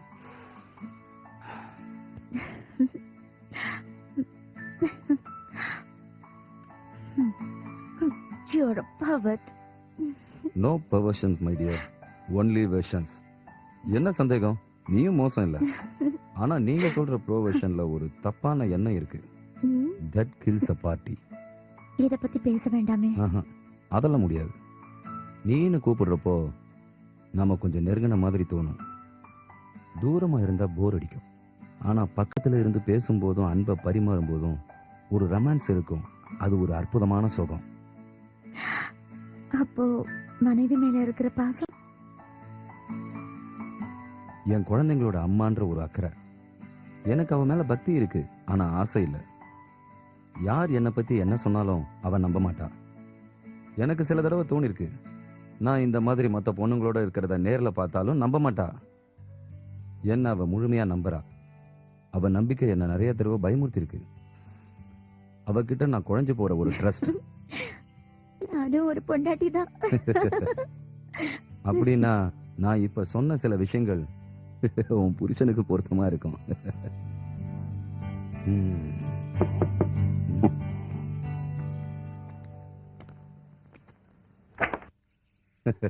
11:30 மணிக்கு வரேன்னு சொல்லிட்டு இப்படி கதவு சாத்திட்டு உள்ள இருந்தா என்ன அர்த்தம்?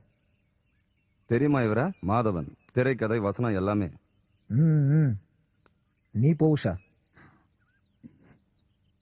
வரேன். உனக்கு இவள தெரியுமா? இப்படி என் கணவர் இறந்ததுக்கு அப்புறம் எனக்கு 2 வழிதான் இருந்தது. ஒண்ணு, இதை விட்டுட்டு பிராக்டிஸை தொடரணும். இல்லைன்னா பிராக்டிஸை விட்டுட்டு ஃபர்ஸ்ட் சாய்ஸ்ல ஃபுல் டைமா இன்வால்வ் ஆகணும். வாழறதுக்கு இதுதான் பிராக்டிக்கல்னு தோணுச்சு. சித்தார்த் சாருக்கும் எனக்கும் நடுவுல இருந்த உறவு. ஓகே ஓகே, அத நானே சொல்றேன். அப்பாவுடைய டைரியை படிச்சதுல இருந்தே எனக்கு தெரியும் உங்க 2 பேருக்கும் உள்ள உறவுகள் எல்லாமே. அது ஹேய், நோ அப்பாலஜைஸ். அப்பாவுடைய தொடர்புகளை தப்பான கண்ணோட்டத்தோட பாக்குற சராசரி மகன் இல்லனா. உண்மையை சொல்லணும்னா அப்படிப்பட்ட சில உறவுகள்ல சந்தோஷம் இருக்குன்னு எனக்கும் தெரியும். தெரிய வேண்டியதுல எனக்கு ஒரு டெலிபோன் கால் பத்தி தான். அப்பாவுக்கு எப்ப பார்த்தாலும் வந்துட்டு இருக்க அந்த பொண்ணோட கால். ஓ, உனக்கும் அந்த காலை பத்தி தெரியுமா? என்ன நிறைய தடவை நிலக்கொலைய வச்ச கால். What out of jealousy.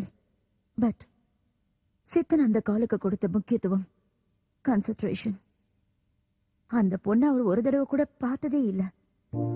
அப்படி இருந்தும் ஒரு தடவை தனுஷ்கோடிங்கிற படத்தோட கதைய படிக்கிறதுக்கு என்கிட்ட கொடுத்தாரு. அதுல சிவகாமின்னு ஒரு கதாபாத்திரம் இருந்தது. அப்பதான் எனக்கும் தோணுச்சு, சித்தனோட வாழ்க்கையில ஏதோ ஒரு ரகசியம் இருக்குன்னு.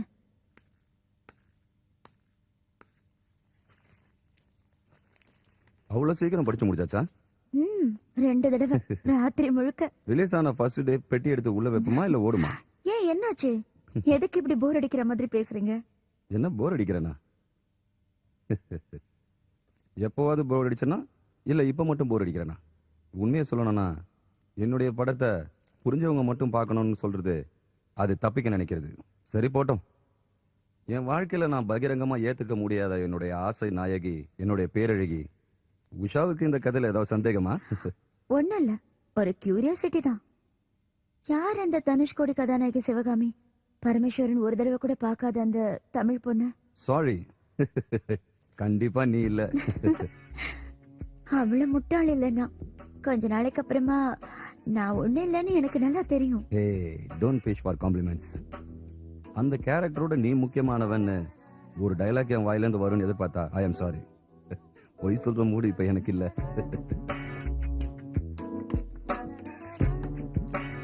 பரவாயில்ல, உண்மையை சொல்லுங்க. சித்தார்த்தனோட சிவகாமி யாரு?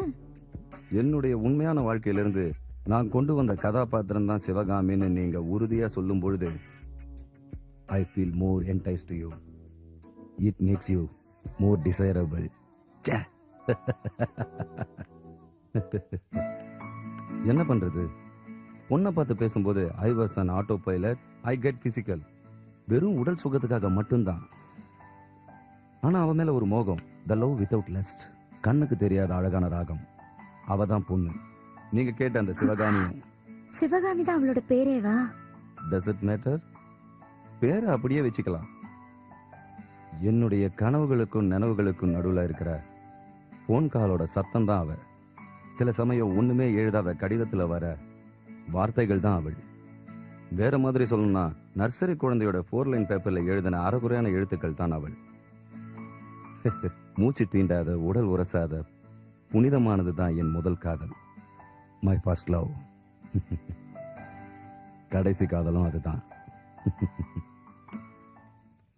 அவர் எனக்கு முதல்ல அறிமுகமானது ஐஎம்முடைய ஒரு சிம்போசியம்ல தான். அதிகமா பழகினது மாயா பஜாரோட சினிமா ஷூட்டிங்ல தான். டாக்டர் வைத்தியநாதன். இன்னைக்கு நான் அவரை பார்க்க போயிருந்தேன். வைத்தி வசிக்கிற இடம் ரொம்ப சுவாரஸ்யமா இருந்தது. இறந்து போனவங்க கூட பேசக்கூடிய ஒரு ஆளுக்கு எதுவுமே சுவாரஸ்யமா தெரியாது.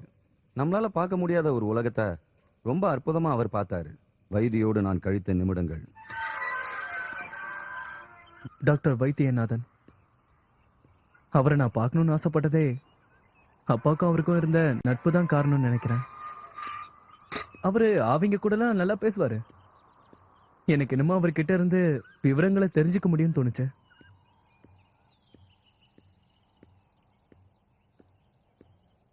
பெரிய பணக்காரங்களா வாழ்ந்து அவங்க இறந்து போனதுக்கு அப்புறம் அவங்க வீட்டை பாத்துக்கிறதுக்கு ஆள் இல்லாம பாலடைஞ்சு போன நிறைய பங்களாக்களை நான் பார்த்திருக்கேன். அந்த மாதிரி ஒரு பாழடைஞ்ச பங்களால தான் அப்பாவுடைய நண்பர் டாக்டர் வைத்தியநாதன் வாழ்ந்துட்டு இருந்தாரு.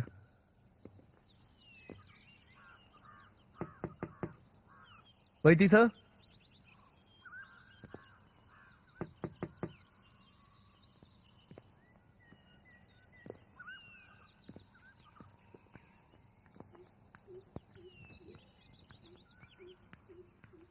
அண்ணா இங்க டாக்டர் வைத்தியநாதன். அண்ணா உங்களதான், ஏதாவது சொல்லுங்க.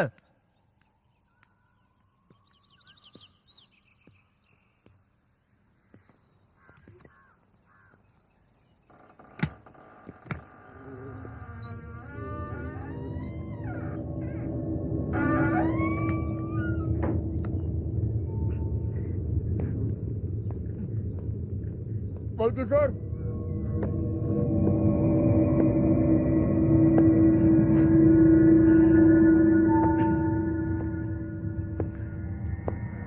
வைத்தி சார்,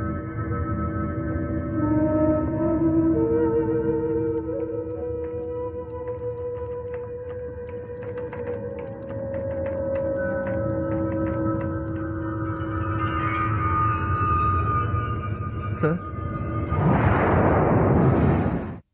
நான் அவரை பார்த்தப்போ ஏதோ மேலிக்னன்சி பாதிச்சு அவருடைய குரல் போயிடுச்சுன்னு கேள்விப்பட்டேன். அதனால குரல் வெளியே வரதுக்காக அவர் தொண்டையில ஏதோ எலக்ட்ரானிக் பொருளை வச்சு பேசிட்டு இருந்தாரு.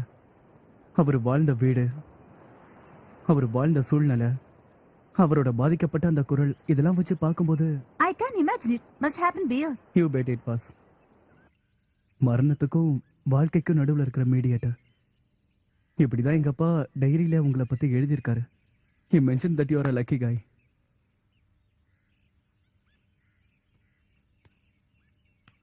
Lucky. அதிர்ஷ்டமான்னு எனக்கு தெரியல. சில வருஷங்களுக்கு முன்னாடி இது அதிர்ஷ்டம் நினைச்சு ஒரு மனுஷன் வாழ்ந்துகிட்டு இருந்தான். ஒரு கலைஞன். ராமர் கோயிலுக்கு போயிட்டு திரும்பி வரும்போது திடீர்னு வழியில ஆவிகளை நேர்ல பார்த்தாரு. பயந்து போன அவரோட அதுங்க பேச ஆரம்பிச்சது. குடும்பத்துல இருக்கிறவங்க எல்லாம் அவரை பைத்தியம் முடிவு பண்ணி சங்கிலியால கட்டி போட்டு அவஸ்தைப்படுத்தினாங்க. அவர் தான் மணி ஐயர், எங்க அண்ணன்.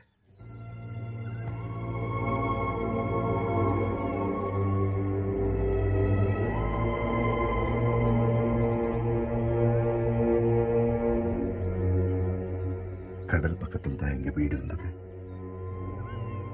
வெண்மையான அந்த கடல் அலைகளோட எப்பவும் ஆசையோட விளையாடிட்டு இருப்ப என்ன அவருக்கு ரொம்ப பிடிக்கும்.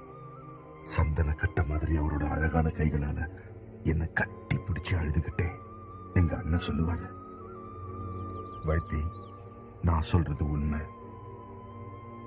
மணி என்ன பேச்சுல எனக்கு எந்த சந்தேகமும் இல்லைன்னு அவர் மனசுல நல்லா உறுதிப்படுத்திக்கிட்டதுக்கு அப்புறம் மெதுவா அண்ணன் அவரோட உலகத்தை எனக்கு காமிச்சாரு. ஆவிகளோட உலகம், இறந்து போனவங்களோட உலகம். அப்புறம் ஒரு பெருமூச்சு விட்டுக்கிட்டு, இது யாருக்கும் தெரியக்கூடாது, என்னோட கதி உனக்கும் வரக்கூடாது, சத்தியம் பண்ணி கொடுன்னு கேட்டாரு. அவர் சொன்னபடியே செஞ்சேன். நானா யார்கிட்ட எதுவும் சொல்றதில்ல. தானா தெரிஞ்சு வர்றவங்க தான் அதிகம். அவங்களுக்கு யார் சொல்றாங்கன்னு. சார், நீங்க ஒரு சயின்டிஸ்ட் தானே? எப்படி இந்த கோஸ்ட், ஸ்பிரிட்ஸ் இதெல்லாம்? ஆவிகள், ஸ்பிரிட்ஸ் இதெல்லாம் அன்சைன்டிபிக்னு யார் சொன்னதுன்னு தெரியுமா? மனுஷன் பயப்படுற ஒவ்வொரு விஷயத்தையும் அன்சைன்டிபிக் அப்படின்னு சொல்லி தூக்கி போடுறப்பதான் நாமளும் அதை அதிகமா நம்ப ஆரம்பிக்கிறோம். லெட்ஸ் ஃபேஸ் இட் ஆதி, அவங்க இருக்காங்க நமக்கு நடுவுல, நம்மள சுத்தி. பைபிள்ல கோஸ்ட் பத்தி ரெஃபரன்ஸ் இருக்கு. சாமுவேல் 22:15 படிச்சிருக்கீங்களா? ரிசர்ச் எல்லாம் தெளிவா சொல்லுது, உயிரோட இருக்கிறவங்களுக்கும் இறந்து போனவங்களுக்கும் நடுவுல எந்த ஒரு வித்தியாசமும் இல்லைன்னு. நாம அவங்கள பார்க்க முடியும். நீங்க என்ன பார்க்கிற அளவுக்கு அதே ஷார்ப்போட. சில சமயம் கண்ணாடியில ஒரு பிரதிபிம்பமா, சில சமயம் ஒரு வாசனையா, சத்தமா, ஸ்பரிசமா. ஒரு சாதாரண மனுஷனா, சில சமயம் ஒரு பூவா, உலகத்துல இருக்கிற எந்த உருவத்திலையும். இந்த மாதிரி அவங்கள பார்க்க பல வழி இருக்கு. அப்ப எங்க அப்பாவை நான் பார்க்க முடியுமா? தோணணும், அவருக்கு தோணணும், அவருக்கு தோண வைக்கணும். You see, Adi, I need your help for that. சித்துவுக்கு ரொம்ப பிடிச்ச பர்ஃபியூம்ஸ், புக்ஸ், சாப்பாடு, அது இதுன்னு just move and they'll come. அவரால தவிர்க்கவே முடியாத ஒரு விஷயத்தை காட்டணும். அப்ப நிச்சயம் வருவாரு. நம்ம சுத்தி இருக்கிற சிலர், அவங்களுக்குன்னு ஒரு உலகம், அவங்களுடைய பேசக்கூடிய சிலர். ஒரு வகையில பார்த்தா எனக்குள்ள இருந்த மரணங்கிற பயம் மறையறதுக்கான காரணமே வைத்தியசாரால தான். கொஞ்சம் ஃப்ரெஷ் ஆகிறதுக்காக இந்த உடலை விட்டு போறோம். ஒரு பாட்டில்ல இருக்கிற தண்ணி இன்னொரு பாட்டிலுக்குள்ள போற மாதிரி. திடீர்னு ஒரு நாள் மரணம். அது வரைக்கும் நம்ம வாழ்க்கையில நடந்த எல்லா விஷயங்களும் மறைஞ்சு போய் ஒரு எக்ஸைட்டிங் ஆகிற ஒரு விஷயம் தான் அது.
இது உங்களுடைய உலகம் அல்ல. உங்களை விட பெரியவர்கள் நாங்கள் தான். இங்கே இருந்து மோகங்கள் இல்லாமல், வெறுப்புகள் இல்லாமல், உங்களை எல்லாம் பார்த்து, உங்கள் முட்டாள்தனங்களை பார்த்து சிரிக்கின்றோம். எங்குமே வாழ்கின்றோம். சொல்வதற்கு கொஞ்சம் தயங்காத ஒரு சுதந்திரம். மரணம்தான் என்றும் நிரந்தரமான ஜனனம் என்று நீங்கள் அறியும் நிமிஷம்தான் வாழ்க்கையை புரட்டி பார்க்கும் தருணம். அதை காலத்தின் கையில் ஒப்படைத்து விடுங்கள். ஒரு கோழையைப் போல மரணத்தை கண்டு பயந்து வாழ்கிறீர்கள். உங்களோட பையன் இன்னைக்கு என்ன பார்க்க வந்திருந்தான். அப்படி எதுவுமே இல்லை. மகன், மகள், மனைவி, சொந்தங்கள், இவைகள் எல்லாமே ஒரு மாயை தான். அட்டாச்மெண்ட் இன் எ பியூரஸ்ட் ஃபார்ம். அதுதான் நாங்கள் அனுபவிக்கும் சொர்க்கம். எங்களுக்கு நேற்று என்பது இல்லை, நாளை என்பதும் இல்லை.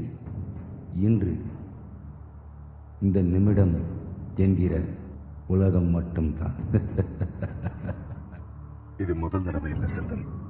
நான் அவைகளோட பல வருஷமா பேசிக்கிட்டு இருக்கேன்.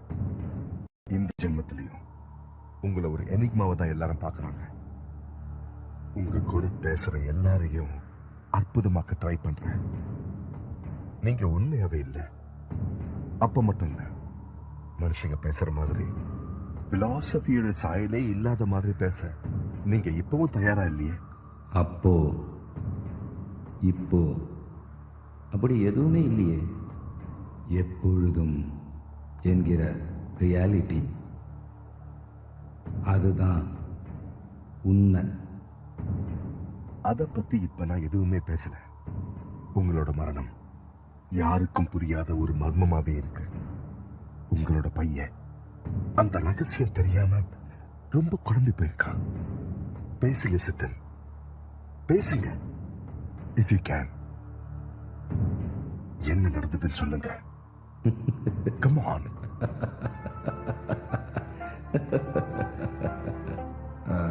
அவன்கிட்ட போய் சொல்லு,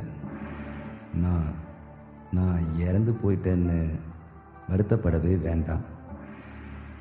ஐ எக்ஸிஸ்ட் ஈவன் நவ். உங்களால இந்த மாதிரி மாயாஜாலெல்லாம் காட்டி என்கிட்ட மறைக்க முடியாது சித்தன்.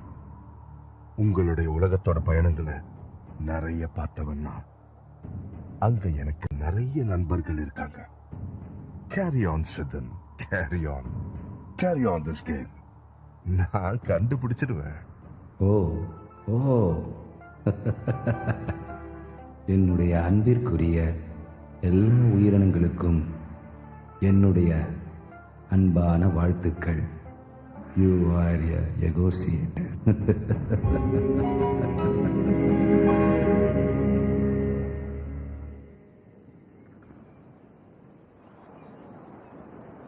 மறுபடியும் அவர் வருவாரு. அந்த டெலிஃபோன் பொம்பளை பத்தியும் அப்பாவுடைய மரணத்தை பத்தியும் விலாவரியா நான் வந்து உன்கிட்ட சொல்றேன்னு வைத்தி சார் போயிட்டாரு. இப்படி திடீர்னு போயிட்டாரு. அந்த கேரக்டர் வேஸ்ட்னு தோணுதா? ஆதி இவ்வளவு பில்டப் எல்லாம் கொடுத்துட்டு ச்சே வேஸ்ட்பா. ஆக்சுவலா இதுதான் நடந்தது Padma. It's more fact and fiction. நடந்த விஷயங்கள்லாம் அப்படியே இருக்கணும்ன்றதுக்காக தான் இந்த நாவலையே நான் எழுத ஆரம்பிச்சேன். அது சரி. இப்படி ஒரு பாதியில கூட்டிட்டு வந்துட்டு பாதியிலேயே முடிச்சா அது என்ன அர்த்தம்? எல்லாரும் கல் எடுத்து அடிப்பாங்க. ஓகே, நான் அந்த ஏரியாவை ரீவொர்க் பண்ணி பார்க்கறேன். Hey no fun. Hey I know it's a genuine reflection. Thank you. சரி, அதுக்கப்புறம் கதை என்னன்னு சொல்லுங்க. இன்னொரு இன்ட்ரெஸ்டிங்கான கதாபாத்திரத்துக்கு லீட் கொடுத்ததே மாதவன் அங்கிள் தான். ஒரே ஒரு கதை எழுதி தற்கொலை பண்ணிக்கிட்ட உத்தமன் விலைனிங்கிற ஆர்டிஸ்டோட வைஃப் தான் ராஜி. அப்பாவுக்காக ஒரு அற்புதமான மரணங்கிற உத்தமன் ஒரு கதையை ரெடி பண்ணியிருந்தாரு. பரோட்டெல்லாம் காலி ஆயிட போது சீக்கிரமா கொஞ்சம் மாவு பிசைஞ்சு வைங்க. வேலை குத்தா நாங்களும் செய்வோம்ல. அதுக்கு நிறைய பேர் இருக்காங்க. சாப்பிட்டுட்டு உன் வேலையை பார்த்துட்டு போ.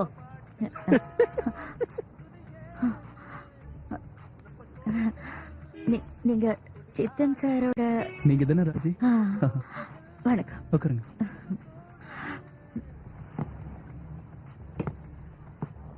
சாரோட ஏதோ ஒரு படத்துல நான் ஜூனியர் ஆர்டிஸ்டா போயிருந்தேன். சாருக்கு தெரிஞ்சிடுச்சு நான் உத்தமனோட மனைவின்னு. அன்னைக்கு சார் எனக்கு நிறைய பணம் கொடுத்தாரு. நான் நினைச்சேன் அவரோட ரூமுக்கு போறதுக்காக தான் கொடுக்கறாருன்னு. ஆனா அதுக்காக தரல. என் புருஷன் போனதுக்கு அப்புறம் அவருக்கு இருந்த பேரையும் புகழையும் நினைச்சேன். நான் ரொம்ப சந்தோஷப்பட்டேன். அதுக்கப்புறம் ஒவ்வொரு நாளும் சார் என்கிட்ட ரொம்ப நல்லா பேசுவாரு.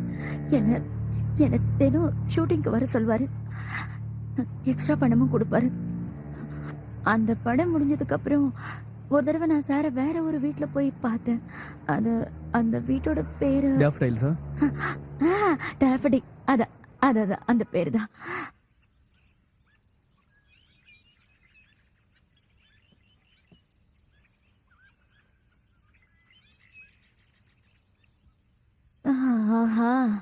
என்னங்க நீங்க இந்த நேரத்துல உட்காந்து எழுதிட்டு இருக்கீங்க? அப்படி என்னதான் எழுதுவீங்களோ? இன்னும் எவ்வளவு நாள் இப்படியே எழுதிட்டு இருப்பீங்க? யாருக்காக இப்படி மாங்கன்னு எழுதுறீங்க?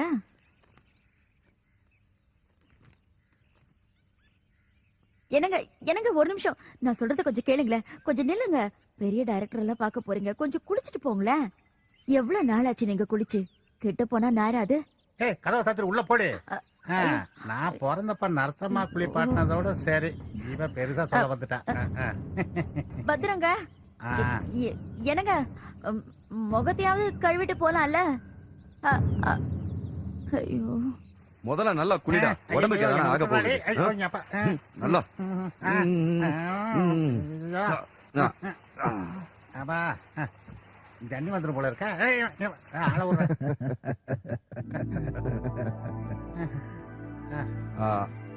இந்தா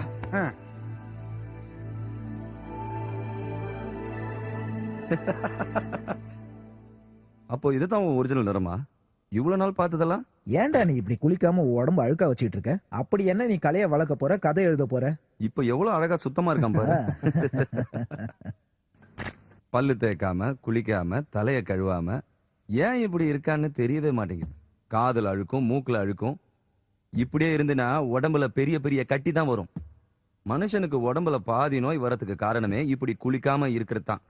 இங்க பாருடா, இனிமே ஒழுங்கா காலங்காத்தால குளிச்சுட்டு வீட்டை விட்டு கிளம்பு, இல்லன்னா அடிச்சு பல்லுகளெல்லாம் நொறுக்கிடுவேன். அட போத விடு சித்தா. விடுறதா? இவனை நம்ம வளர்த்து விட போறோம் இல்லையா மாதவன்? வளர்த்து என்ன பண்ண போறோம் தெரியுமா?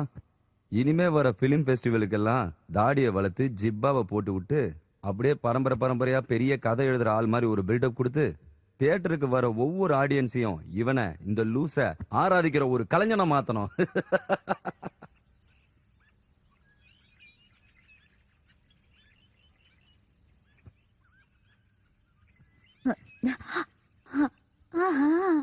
நீங்க எப்ப வந்தீங்க?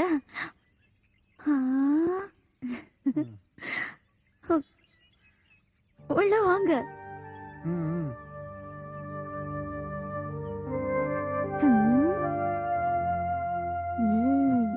இந்த ட்ரெஸ்ல மாப்பிள்ளை மாதிரி இருக்கீங்க.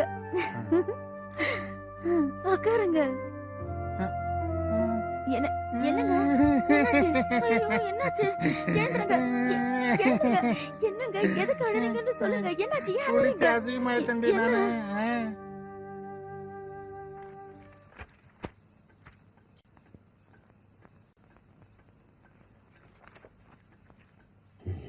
அற்புதமான ஒரு மரணம்.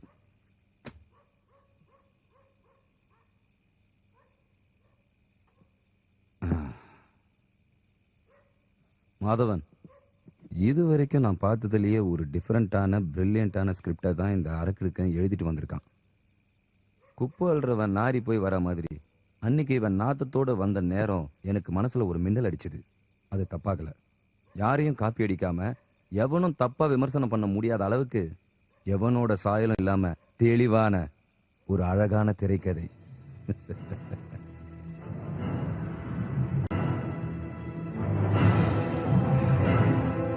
மாதவன், இந்த ஸ்கிரிப்டோட பேஸ் என்னன்னு தெரியுமா? இந்த உலகம் வாழணுக்காகவா இல்ல செத்து போனவனுக்காகவா? நம்மளை விட இறந்தவங்க தான் அதிக நாள் வாழ்ந்திருக்காங்க. இறந்து போனவங்களோட எண்ணிக்கையை விட இப்ப வாழ்ந்துட்டு இருக்கிறவங்களோட எண்ணிக்கை ரொம்ப கம்மி. அதையும் விடுங்க, இவ்வளவு நாள் நம்ம வாழ்ந்து என்ன பிரயோஜனம்? அவங்களோட தானே யதார்த்த உலகம், வாழ்க்கை. ஒரு புதிய வாழ்க்கையை தொடங்கணும்னா நாம செத்து தானே ஆகணும். A fantastic positive light. டே நிறுத்து. அதிகமா சிகரெட் குடிச்சா இறந்து போயிடும்னு தான் நான் சிகரெட்டையே நிறுத்தினேன். இப்படி ஒரு அடியா பயங்கரமா கதை எழுதிட்டு இருந்தா மரணமா மண்ணாங்கட்டியன். டே உத்தமா, எடுத்துட்டு போடா, இதெல்லாம் போடா. அவனை அப்படி சாதாரணமா எடை போடாத. அவன் இங்க இருக்கிறதுக்கு எல்லா தகுதியும் இருக்குது. சார், மனசு நிறைஞ்சிருச்சு சார். இது எல்லாம் நீங்க பெருசா சினிமாவை எடுக்க வேணாம் சார். என்ன புரிஞ்சுக்கிட்டீங்கல்ல, நல்லா தெரிஞ்சுக்கிட்டீங்கல்ல, என் கதை உங்களை திருப்தி படுத்துருச்சு இல்ல, அது போதும் சார். உங்ககிட்ட நான் ஒரு விஷயம் கேட்க போறேன் சார். தயவு செஞ்சு கொடுப்பீங்களா?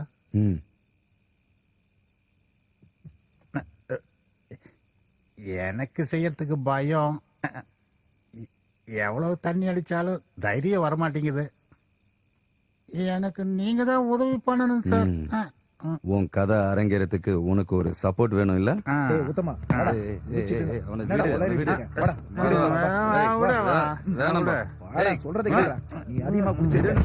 மாதவா, நீ உள்ள போ, நான் கூட்டு போறேன். சொல்றதை கேளு, நான் கூட்டு போறேன்.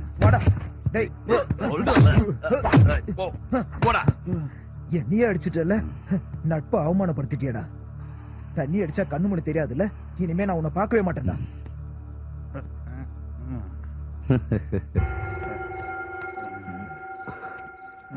மாதவன் ஒரு 1 நம்பர் பயந்தாங்கொழி. இதெல்லாம் நீ பெருசா எடுத்துக்காத, நாளைக்கு எல்லாம் சரியாயிடும். நாங்க எப்பவுமே இப்படிதான். சரி, நீ உன் விஷயத்த சொல்லு. நீ எப்படி பிறக்க விரும்புற பர்த்டே பாய்? அது கேக்குறியா? அது நான் நிம்மதியா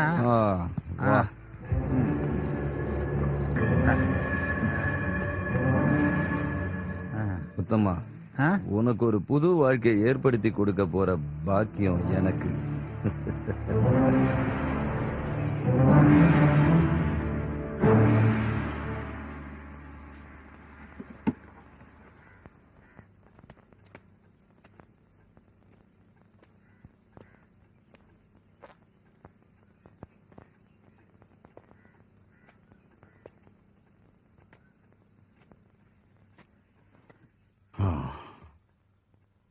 யாரோ சொல்லியிருக்காங்க, சாதாரண பொண்ணு உடல் சுகத்தை கொடுக்கறது ஏதோ வாழ்க்கை நடத்துறதுக்குன்னு சொல்றாங்க. அது ஒரு உண்மையான பொய்ன்னு சொல்லுவேன். நான் கேட்ட கேள்விக்கு நீங்க இன்னும் பதில் சொல்லல. எதுக்காக என் புருஷனை? அவன் ஆசைப்பட்டான், அவனுடைய தேவை. நான் அவனுக்கு உதவி பண்ணேன். சும்மா சொல்றீங்க. சுயநினைவை இழந்து அப்படி பண்ணிருக்கீங்க இல்ல? இல்ல, உனக்கு எப்படி சொல்லி புரிய வைக்கிறதுன்னு எனக்கு தெரியல. எப்படியும் கண்டிப்பா அவனே செஞ்சிருப்பான். அன்னைக்கு இல்ல, நான் என்னைக்கோ வேற ஒரு மோசமான வகையில அவன் ஆசைப்பட்ட மாதிரியே. எனக்கு அவனை ரொம்ப பிடிக்கும். என்னென்னமோ சொல்றீங்க சார். உங்களுக்கே புரியாம என்னென்னமோ பேசுறீங்க. அழகான காலை பொழுதுல கண் விழித்து இயற்கையை பார்க்கலான்னு வெளியே வந்தேன். மரக்கிளையில தொங்கிட்டு இருந்த உன்னோட உத்தம புருஷனை பார்த்த உடனே எனக்கு முதல்ல தப்பா நினைக்காத, சிரிப்பு தான் வந்தது. நல்ல தெளிவான போராடக்கூடிய சக்தி இருக்கிற நம்முடைய மனசுல முடியுமா முடியாதாங்கிற சந்தேகத்துல உயிரை விட்டுட்டான் உன்னுடைய உத்தம. இந்த உலகத்துல கான்ட்ரடிக்ஷன் மட்டும் ஒரே ஒரு கிளையில தூங்கிக்கிட்டு இருக்கிற மாதிரி. நானா எதுவும் செய்யல, கயிறுக்கு சுருக்கு போட்டது கூட அவன்தான். மரத்து மேல ஏற கஷ்டப்பட்டப்போ கை தாங்கல அவனை ஏத்தி விட்டேன். ஏதோ என்னால அவனுக்கு முடிஞ்சது அவ்வளவுதான். கடைசி மூச்சு அவனை விட்டு பிரியறப்போ பார்த்துட்டு இருந்த சாட்சி தான் நான். அவன் தான் ஆசைப்பட்டான். உனக்கு ஏதாவது புரிஞ்சுச்சா? இல்ல. உத்தம ரொம்ப நல்லவன்.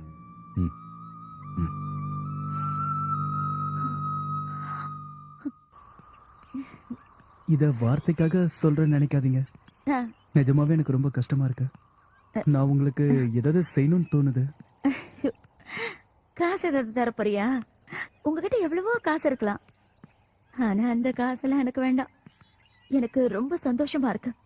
ரொம்ப நாள் கழிச்சு மனசை விட்டு சந்தோஷமா ஒரு சாதாரண பொண்ணா பேசி.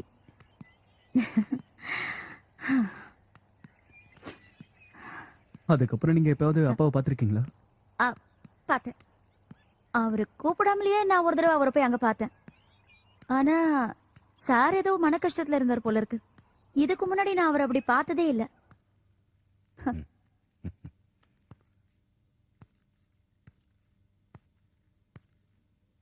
என்ன அப்படியே கத்தியால குத்தணும் போல இருக்குல்ல உனக்கு? எதுக்கு? உன் உத்தம புருஷனை உன்கிட்ட இருந்து பிரிச்சனே அதுக்காக. கத்திய வச்சு குத்தணும்லாம் ஒண்ணு தோணல.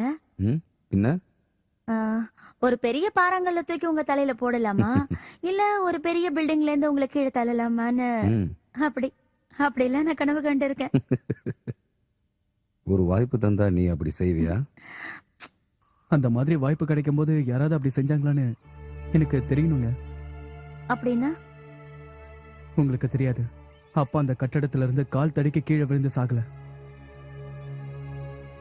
யாரோ அப்பாவை கொண்டுட்டாங்க. ஐயோ, எதுக்கு? அதை கண்டுபிடிக்க தான் நானும் முயற்சி பண்றேன். உங்களை சந்திக்கிறதுக்கு முன்னாடி வரைக்கும் உங்க மேலேயும் எனக்கு சந்தேகம் இருந்தது. ஆனா ஒண்ணு மட்டும் நிச்சயங்க, எங்க அப்பாவை கொன்னது கண்டிப்பா பொண்ணுதான். Towards the end, he had a depression. அடிக்கடி மூடியா இருக்கிற ஆளுங்கிறதுனால நான் அதை பெருசா எடுத்துக்கல. அவர் ஏதோ பெரிய நோய்க்கு அடிமையான மாதிரி மனசுக்குள்ளேயே ரொம்ப குழம்பி போயிருந்தார். அவர் எழுதின கதாபாத்திரத்து கூட வாழற மாதிரி சில நேரங்கள்ல அவர் பைத்தியம் மாதிரி பிஹேவ் பண்ணதை கூட பார்த்துருக்கேன். அந்த மாதிரி எதுவும். அப்புறம் அன்னைக்கு சம்பந்தமே இல்லாம உங்க அம்மாவை பத்தியும் தனக்கு எப்பவும் ஆர்வம் உண்டாக்குற சூசைடல் ஃபேன்சி குறிச்சி பத்தியும் சொன்னாரு. இன்னும் ரொம்ப நாள் கிடையாது என்னுடைய அழகான டாக்டர் அம்மா அப்படின்னு ரீச்சல் மெத்தாகி சொல்றா. ஓ, அவங்கள பார்த்திருக்கியா? அது போட்டோம், ரொம்ப கேவலமான ஒரு நோய். புழுத்து செத்து போகன்னு சொல்லி சினிமால நிறைய டைலாக்லாம் பேசியிருக்கேன். என்னுடைய மரணம் எந்த சமயத்தில் அதுகிட்ட ஒப்படைப்பேன்னு காத்துக்கிட்டு இருக்கு. போதும், வேணாம். என்னை பத்தி நான் கவலைப்படலை. என் மனைவிக்கு முன்னால ஒரு குற்றவாளியா நான் கைகூப்பி நின்றுக்கிட்டு செய்த தவறுகளுக்கு மன்னிப்பு கேட்கணும், அப்புறம் விடுதலை வாங்கணும் போல இருக்கு. நான் மூத்திரம் போனேன்னா கூட ஒருத்தரை எதிர்பார்க்கிற நிலைமை எனக்கு வேண்டாம். சீக்கிரமாவே நான் ஒரு முடிவு எடுத்துடுவேன். அதுக்காக என் மனசை தயார்படுத்திட்டேன். கடவுள் இல்லைன்னு நான் நிச்சயமா சொல்லுவேன். ஆனா இந்த வாழ்க்கையை முடிச்சுக்கிறதுக்காகவே, ஒரு தைரியத்துக்காகவே கடவுளே நான் ஒரு சில சமயம் கூப்பிட்டிருக்கேன். மை டியர் என் ஆசை நாயகி உஷாவே, suicide is my salvation. Can you be of any help? மரணத்தோட எல்லையை தொடுறதுக்காக நான் காத்துட்டு இருக்கேன். ஒத்த சேர்ப்பியா? அப்புறம் இன்னொரு விஷயம், என் மரணம் எந்த காலத்திலையும் யாருக்குமே தெரியாத ரகசியமாவே இருக்கும். மை டியர், எப்படி சித்தார்த் இறந்தான், all name will be written about it.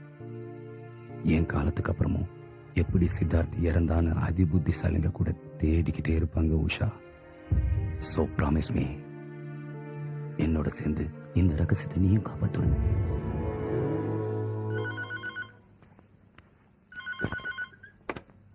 Hello. Sir, நான் வரேன். இதோ இப்பவே வரேன். ஓ, அப்படியாச்சு. அது எங்க வச்சு நடந்தது?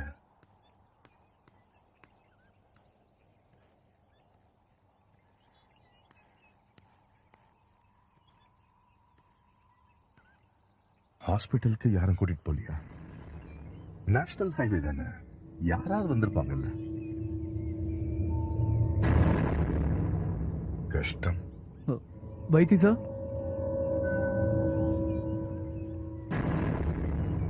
கொஞ்ச நேரம் வெயிட் பண்றியா? இப்ப வந்துருவேன். ஒண்ணுல அவர் வந்திருக்காருல, அவர்கிட்ட பேசிட்டு வந்துடுறேன். போயிடாத.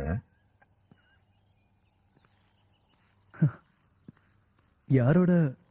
என்னது? இல்ல, அங்க உட்காந்து யாரோடய பேசிட்டு இருந்தீங்களே, அதான். நம்ம தோட்டக்கார முனியாண்டி பையன் பைக் ஆக்சிடென்ட்ல செத்து போயிட்டான்ல, யாரோ வேணும்னு ஏத்தி கொண்டாங்கன்னு அவன் சொல்றான். நீ வா ஆதி. என்ன வரலையா? வர.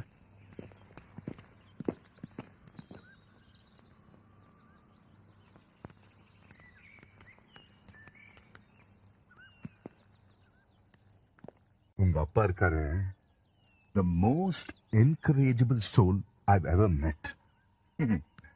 என் முன்னாடி வந்தாரு, எல்லா கேள்வியும் கேட்டேன், போட்டு மடக்கி பேச வச்சிடலாம் நினைச்சேன். ஆனா ஒரு புடி கூட கொடுக்கலையே. உனக்கு எந்த விஷயமும் தெரியக்கூடாதுன்ற மாதிரி அவர் ரொம்ப உறுதியா இருக்காரு. அவரோட மரண ரகசியம் உன்னை நிலக்குலைய வச்சிரும்னு அவர் பயப்படுறார் போல இருக்கு. பட் அவர்கிட்ட பேசிக்கிட்டு இருந்த அந்த கம்யூனிகேஷனுக்கு நடுவுல அந்த டேஃபோடில்ஸ்ல இருந்து எனக்கு ஒரு நல்ல லீடு கிடைச்சிருக்கு. அதுல என்னன்னா, சித்தார்த்தன் தனக்கே தெரியாம அந்த லீடை எனக்கு கொடுத்தாருன்னு எனக்கு ஒரு டவுட் இருக்கு. மெடிக்கல் ரிப்போர்ட், மெட்ராஸ்ல விஜயா ஹாஸ்பிட்டல்ல சித்தார்த்தனை செக் பண்ண டாக்டருடைய findings, observations and insights. Go through. You know something? உங்க அப்பா ஒரு பயங்கரமான நோயில இருந்திருக்காரு. He was going to die a painful death. இன்னொன்னு, என்னோட ஒரு இன்ட்யூஷன் வச்சு சொல்றேன். உங்க அப்பாவுடைய மரணம் தற்கொலையா தான் இருக்கணும். தன்னோட உடம்ப நோய் கொஞ்சம் கொஞ்சமா சாப்பிடுறத பார்க்க சகிக்காம அவரு வைத்தி சார் சொன்னதுல இருந்தே ஐ வாஸ் பிரிட்டி கன்வின்ஸ். இந்த பத்திரிகையிலையும் சினிமாலையும் நான் பார்த்த வரைக்கும் he was capable of such madness. நான் நினைச்சேன் என்னுடைய தேடுதல் அதோடு முடிஞ்சிருச்சுன்னு. ஆனா அதுக்கெல்லாம் முட்டுக்கட்டை வைக்கிற மாதிரி ஒரு நாள் கீதா என்னுடைய ரூமுக்கு வந்தா. கீதா என்னுடைய தங்கச்சி. ஆமா, சித்தி என்ன சொன்னாங்க உன்னுடைய வேலையை பத்தி? எனக்கு ஒன்றும் ஃபேண்டஸியா தோணல. கொஞ்ச நாள் வேணா வெயிட் பண்ண ஃபார் அ பெட்டர் ஜாப்.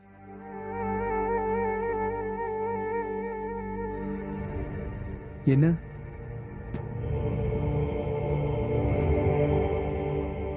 என்ன ஒரு மாதிரியா இருக்க? என்னால யாருக்கிட்டயும் சொல்ல முடியாத கொஞ்ச நாளாவே இதை என் மனசுக்குள்ள போட்டு வச்சிருக்கேன். இதுக்கு மேலேயும் முடியாது. எப்படியாவது இதை உங்ககிட்ட சொல்லிட்டேன்னா கொஞ்சம் நிம்மதியா இருப்பேன். நீ எனக்கு என்ன தண்டனை வேணாலும் கொடு. கொல்லணும்னு நினைச்சா கொன்னுடு. அப்பாவோட கொடி ரொம்ப அதிகமாயிடுச்சு. வீட்டுக்கு வர்றது ரொம்ப கம்மியாயிடுச்சு. எப்பவும் டேஃபடில்ஸ்ல தான் இருக்காரு. மாதவன் அங்கிளோட பையன் துஷார் தான் எனக்கு ஒரு வைத்தியனை பத்தி சொன்னா. குடி பழக்கத்தை நிறுத்த முடியாத நிறைய பேர் அவர் திருத்தி இருக்காரா. நான் அவரை போய் பார்த்தேன். அங்கிள், பிரச்சனை ஒண்ணும் வராதுல்ல? என்ன பிரச்சனை? இத பாருமா, இது ஒரு ஹார்ம்லெஸ் ஆயுர்வேதிக் காம்பினேஷன். முன்னாடி தானே நான் மிக்ஸ் பண்ணிட்டு இருக்கேன். உடம்புல ஆல்கஹால் ஏறுனா ஆட்டோமேட்டிக்கா வாமிட் வந்துடும். மிக்ஸ் பண்ண இதை சாப்பிட்டா உடம்பெல்லாம் எரியும். அதுக்கப்புறம் ஆல்கஹால லைஃப்லயே தொடமாட்டான். நீ வேணா பாரேன். எனக்கு உங்க மேல நம்பிக்கை இருக்கு. எங்க அப்பா மாதிரி இருந்த மாதவன் அங்கிளே நீங்க குணப்படுத்திட்டீங்க. ஆனா எனக்கு ஒரு சின்ன பயம். இது ஆல்கஹாலோட மிக்ஸ் பண்ணும்போது அவருக்கு ஏதாவது பிரச்சனை வந்துருமா? ஒன்னும் ஆகாதுமா. எரிச்சல் கொஞ்சம் அதிகமாகும், வாமிட் வரும். அதுவும் போதை தெளிகிற வரைக்கும் தான். அப்புறம் எல்லாம் சரியா போயிடும். அம்மாவோட வேதனை என்னால பார்க்க முடியாமதான் அம்மா அடிக்கடி சொல்லுவாங்க, அப்பா குடிக்கிறதுக்கு காரணமே அம்மா தானா. எங்க அம்மா மாதிரி ஒரு பட்டுக்காட்டு பொண்ணை கல்யாணம் பண்ணிக்கிறதுக்கு அப்பாக்கு விருப்பமே இல்லையா? அம்மாவை இஷ்டமே இல்லாம தான் கல்யாணம் பண்ணிக்கிட்டாரா? அப்பா வீட்டுக்கு வரலன்னா அதுக்கு காரணம் அம்மா தானா? இப்படி என்னென்னமோ பேசி அம்மாவே குழம்பிக்கிட்டு இருக்காங்க. எல்லா குழப்பத்தையும் இந்த பாட்டில் தீத்துரும். 150 ரூபாய் எடு. நான் அப்பா குடிக்கும் போது அந்த மரத்தை மிக்ஸ் பண்ணேன். ஆனா காலையில அப்பா அதுக்கப்புறம் துஷார் என்கிட்ட பேசவே இல்லை. என்ன காரணம்னு எனக்கு தெரியல. நான் துஷார் கிட்ட பேசுறது அப்பாக்கு கொஞ்சம் கூட இஷ்டமே இல்ல. அப்பாக்கும் துஷாருக்கும் இதனால எப்பவும் சண்டை நடந்துகிட்டே இருக்கும்.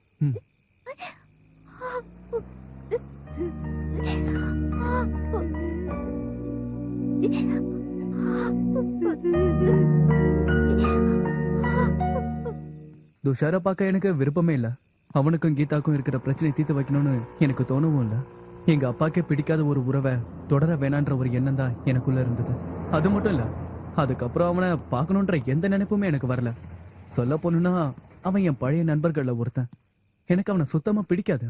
அவன் கிட்ட இருந்து எனக்கு எந்த விஷயமும் கிடைக்காது. ஆனா ஒரே ஒரு விஷயம் மட்டும் தெரியணும். எங்க அப்பாக்கு மருந்து கொடுத்த ஆள் ஆயுர்வேதத்தை நிறுத்திட்டு வேற ஏதோ வேலை பார்த்துட்டு இருந்தாராம். எங்க அப்பாக்கு எந்த விஷயத்துல கலந்து கொடுத்தேன்? யார் சொல்லி இதை செஞ்ச? துஷாரா? கையெடுக்க முதல்ல சொல்றா. சொல்றேன் எல்லாத்தையும் ஒண்ணு விடாம சொல்றேன். இங்க பாருங்க சார், இது இவ்வளவு பெரிய பிரச்சனை உண்டாக்கணும் நீங்க யாராவது எதிர்பார்த்தீங்களா? அதுவும் இத்தனை வருஷத்துக்கு அப்புறம். உங்க அப்பாவை பல வருஷமாவே எனக்கு நல்லாவே தெரியும். அந்த துஷார் போன் பண்ணி சொன்னதுமே நான் உங்க அப்பாவுக்கு போன் பண்ணி சொல்லிட்டேன். என்ன எதையாவது கலக்கி கொடுத்து அவளை சமாதானப்படுத்தி அனுப்பிடுன்னு உங்க அப்பா சொன்னாரு. சாதாரண பச்சளை தான் அரைச்சு கொடுத்தேன். அதுல எந்த விலங்குமும் இல்ல. உங்களுக்கு சந்தேகமா இருந்தா அந்த படம் பிடிப்பாரு குண்டாலு, அந்த பாலா, அவருக்கு கூட இந்த விஷயம் தெரியும். உங்க அப்பா கூட தான் இருந்தாரு நான் போன் பண்ணி பேசிட்டு இருந்தப்ப.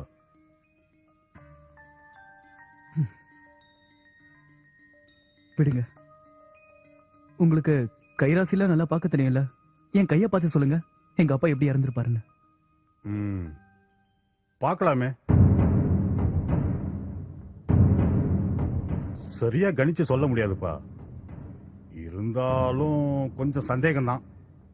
கண்டிப்பா இது தற்கொலை இல்ல. அப்புறம் எப்படி ப்ரொசீட் பண்ணீங்க? எப்படி ப்ரொசீட் பண்ணிருப்ப? கெஸ்.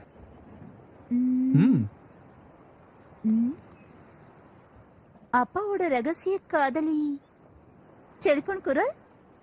பரவாயில்லையே. முதல்ல இருந்தே எனக்கு அந்த பொண்ணு மேல ஒரு சந்தேகம். அந்த பொண்ணை பத்தின ஒரு க்ளூவும் எனக்கு கிடைக்கவே இல்லை.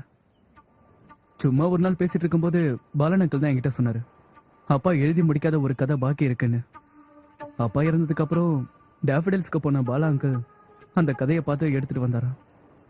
அந்த கதையோட டைட்டில் ஒரு தொலைபேசியின் ஒளி. That's wrong Abhay. அன்னைக்கு நீ கேட்ட அந்த டெலிஃபோன் பொண்ணுக்கும் இந்த கதைக்கும் நீ எப்படி சம்மந்தப்படுத்த போற ஆதி?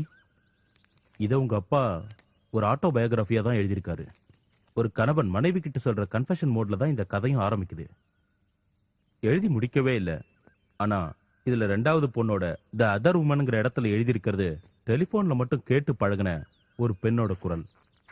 எல்லாத்தையும் சேர்த்து ஒரு அன்கானிக் கனெக்ஷன். நீ இதை படிச்சு பாரு. Maybe you'll get something. Sita, ஒரு ஜீவனோட தூக்கம் என்பது தற்கொலைதான். என்னை பின்தொடர்கின்ற நிழல் போல எப்பொழுதும் தொடர்கின்ற அந்த டெலிபோன் ஒலியின் குரலினால் ஏற்படும் தைரியம் என் சோர்வுகளுக்கு உரமாகிறது. நிற்காமல் ஓடிக்கொண்டிருக்கிற கடிகாரத்தைப் போல கடைசி நிமிஷம் வரைக்கும் நான் உங்ககிட்ட சொல்லி தீர்க்கணும். அர்த்தமில்லாத இந்த வார்த்தையை போல என் வாழ்க்கைக்கு அப்புறம் அந்த டெலிபோன் ஒலி உன்னை தொல்லப்படுத்தினா என்னை மன்னிச்சிரு. டெலிபோன் மணி அடிக்கிறப்ப அதை எடுக்கணுன்ற என் ஆர்வத்தை நீ என் கண்ணில் பார்த்துருப்ப. என் மனைவியான நீ உன்னை கஷ்டப்படுத்தின மனுஷங்களெல்லாம் உன் வாழ்நாளில் எத்தனை முறை எனக்காக நீ சபிச்சிருப்ப.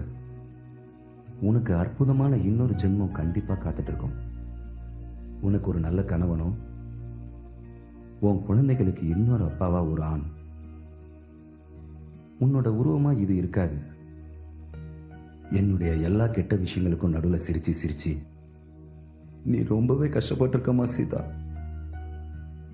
சுயநலமாவே எப்பவுமே நடந்துகிட்டு இருக்கனா உனக்கு எந்தவித துரோகமும் பண்ணதா எனக்கு ஞாபகம் இல்லை. தப்பு பண்ணிட்டதாகவும் நான் நினைக்கல. உனக்கு விடுதலை வேணும்னா என்கிட்ட தாராளமாக கேட்டிருக்கலாமே அப்படின்ற எக்ஸ்கியூஸ் தான் என் மனசுக்குள்ள எப்பவுமே உறுத்திக்கிட்டே இருந்தது. உன்னுடைய ரூமில் கட்டிலில் கட்டி போட்டு துன்பப்படுத்தும் போது என்னுடைய குற்ற உணர்வுகள் என்னை ஒவ்வொரு நிமிஷமும் உன் முன்னாடி கூனி குறுக்கி போய் கடைசியில் ஒன்றுமே இல்லாமல் சாகணும்னா என்னால் முடியாது சீதா. என்ன உனக்கு தெரியும்ல, என் உணர்வுகள் பற்றியும் உனக்கு தெரியும்ல. என் கூட நீ இருக்கவே கூடாது. என்னை நீ பார்க்கலன்னு நினச்சிக்கோ. சுத்தமாக நீ என்னை மறந்துடு. எந்த விஷயத்துக்காகவும் என்னை எதிர்பார்க்கவே கூடாது. உன்னால முடியணும்.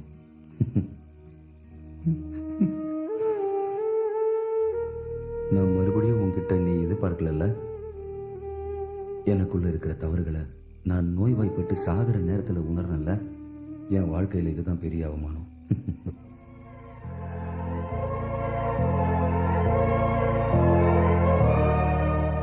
மறுபடியும் அவள் ஃபோன் காலை நான் எதிர்பார்த்து காத்திருந்தேன். இந்த வாட்டி நான் அவளை நான் கேட்காம விட மாட்டேன். கெஞ்சி கேட்பேன். எதுக்காக அவள் என் மேல கருணை காட்டணும்? என் புகழுக்காகவா இல்லை என் சொகத்துக்காகவா? டாக்டர் கிட்ட நான் கேட்டேன், நான் சாகிறது உறுதினா இந்த மண்ணுக்குள்ளே என் உடம்ப போட்டு மூடி மறைக்காம உங்க ஆஸ்பத்திரிக்கே எடுத்துக்கங்கன்னு சொல்லிட்டேன். என்னது, நீ அதை ஒத்துக்க மாட்டியா? கர்ம பலனெல்லாம் செத்ததுக்கு அப்புறம் கண்டிப்பா செஞ்சே ஆகணும்னு சொல்றியா? அது என்னால முடியாது. எத்தனை ஜோசியக்காரனை பார்த்தாலும் சரி, விதியை யாராலும் வெல்லவே முடியாது. உன்னால எனக்கு உதவி பண்ண முடியுமா? நான் கண்ணை மூடுறதுக்கு முன்னாடி, மரணம் என்னை தொடறதுக்கு முன்னாடி என் கடைசி ஆசையை நிறைவேற்ற நேர்ல வரியா? சுயநலத்துல தான் நான் கேட்கிறேன். கண்ணை மூடுறதுக்கு முன்னாடி இந்த குரலோட அழகிய நான் பார்க்கணும். வர முடியுமா? நான் வரேன்.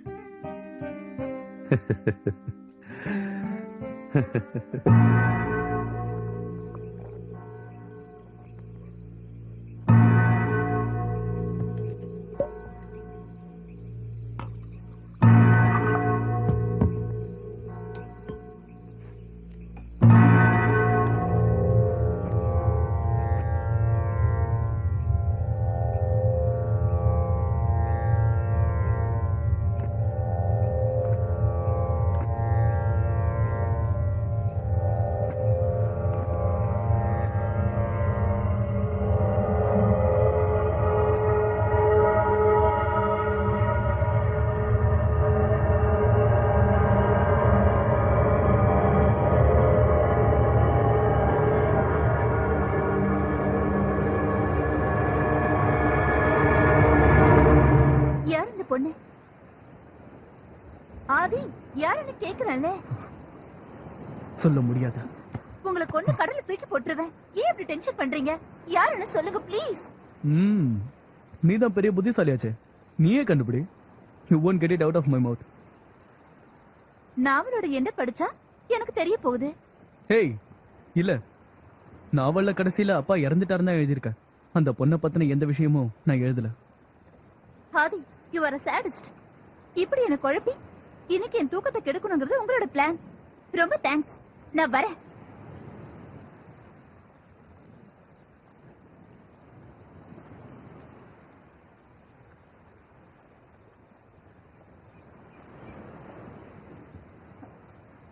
அம்மா, உங்களோட அம்மாவா?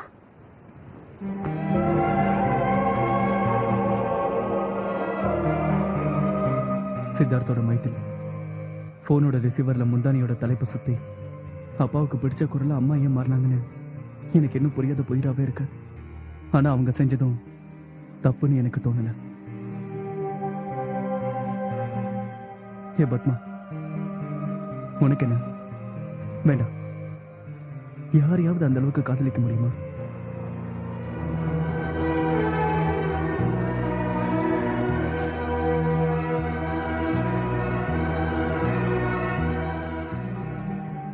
பட் அது உங்களுக்கு எப்படி தெரியும்? அது அம்மா தான் எப்படி கண்டுபிடிச்சீங்க? நீ நம்ப மாட்ட, இருந்தாலும் சொல்றேன். எனக்கு அப்பா சொன்னாரு, எழுத முடியாம தூக்கமே வராத நிறைய ராத்திரிகள்ல என் கூட இருந்திருக்காரு. மைதிலி, உன் குரல் மூலமாவது என் மானசீக மனைவியாய் இதயத்தில் இடம் பிடித்தவள். நான் அவளை பார்த்ததில்லை, பழகியதில்லை. ஒரு ஆசை இருந்தது, அவளை ஒரு முறையாவது காண வேண்டும் என்று மனசு துடித்தது. கடைசியாக அவளே என்னை தேடி வந்தாள். நான் செய்த தவறுகள் என்னை சூழ்ந்து கொண்டது. அதை நான் திருத்திக் கொள்ளும் முன்பே என் தவறுகள் என்னை கடந்து சென்றன. ஆதி, காலம் நேரம் கழியும் முன்பே உங்களுக்கு நிச்சயமாக தெரிய வரும். அந்த ஜீவனை என் மனதிற்குள் நான் என்ற அகந்தையே இல்லாத தெரிந்து கொள்ள முயற்சிக்கும் உண்மைகள். நான் அழியாமல் வாழ்வேன். வைத்தி சார் சொன்னது கரெக்ட் தான். They are exist. இறந்து போனவங்க நம்ம கூடவே தான் இருக்காங்க. மனசார விரும்பணும்னா நம்மளால அவங்கள பார்க்கவும் முடியும், அவங்க கூட பேசவும் முடியும். பகல்ல தோன்ற அக்னி நட்சத்திரங்கள் மாதிரி.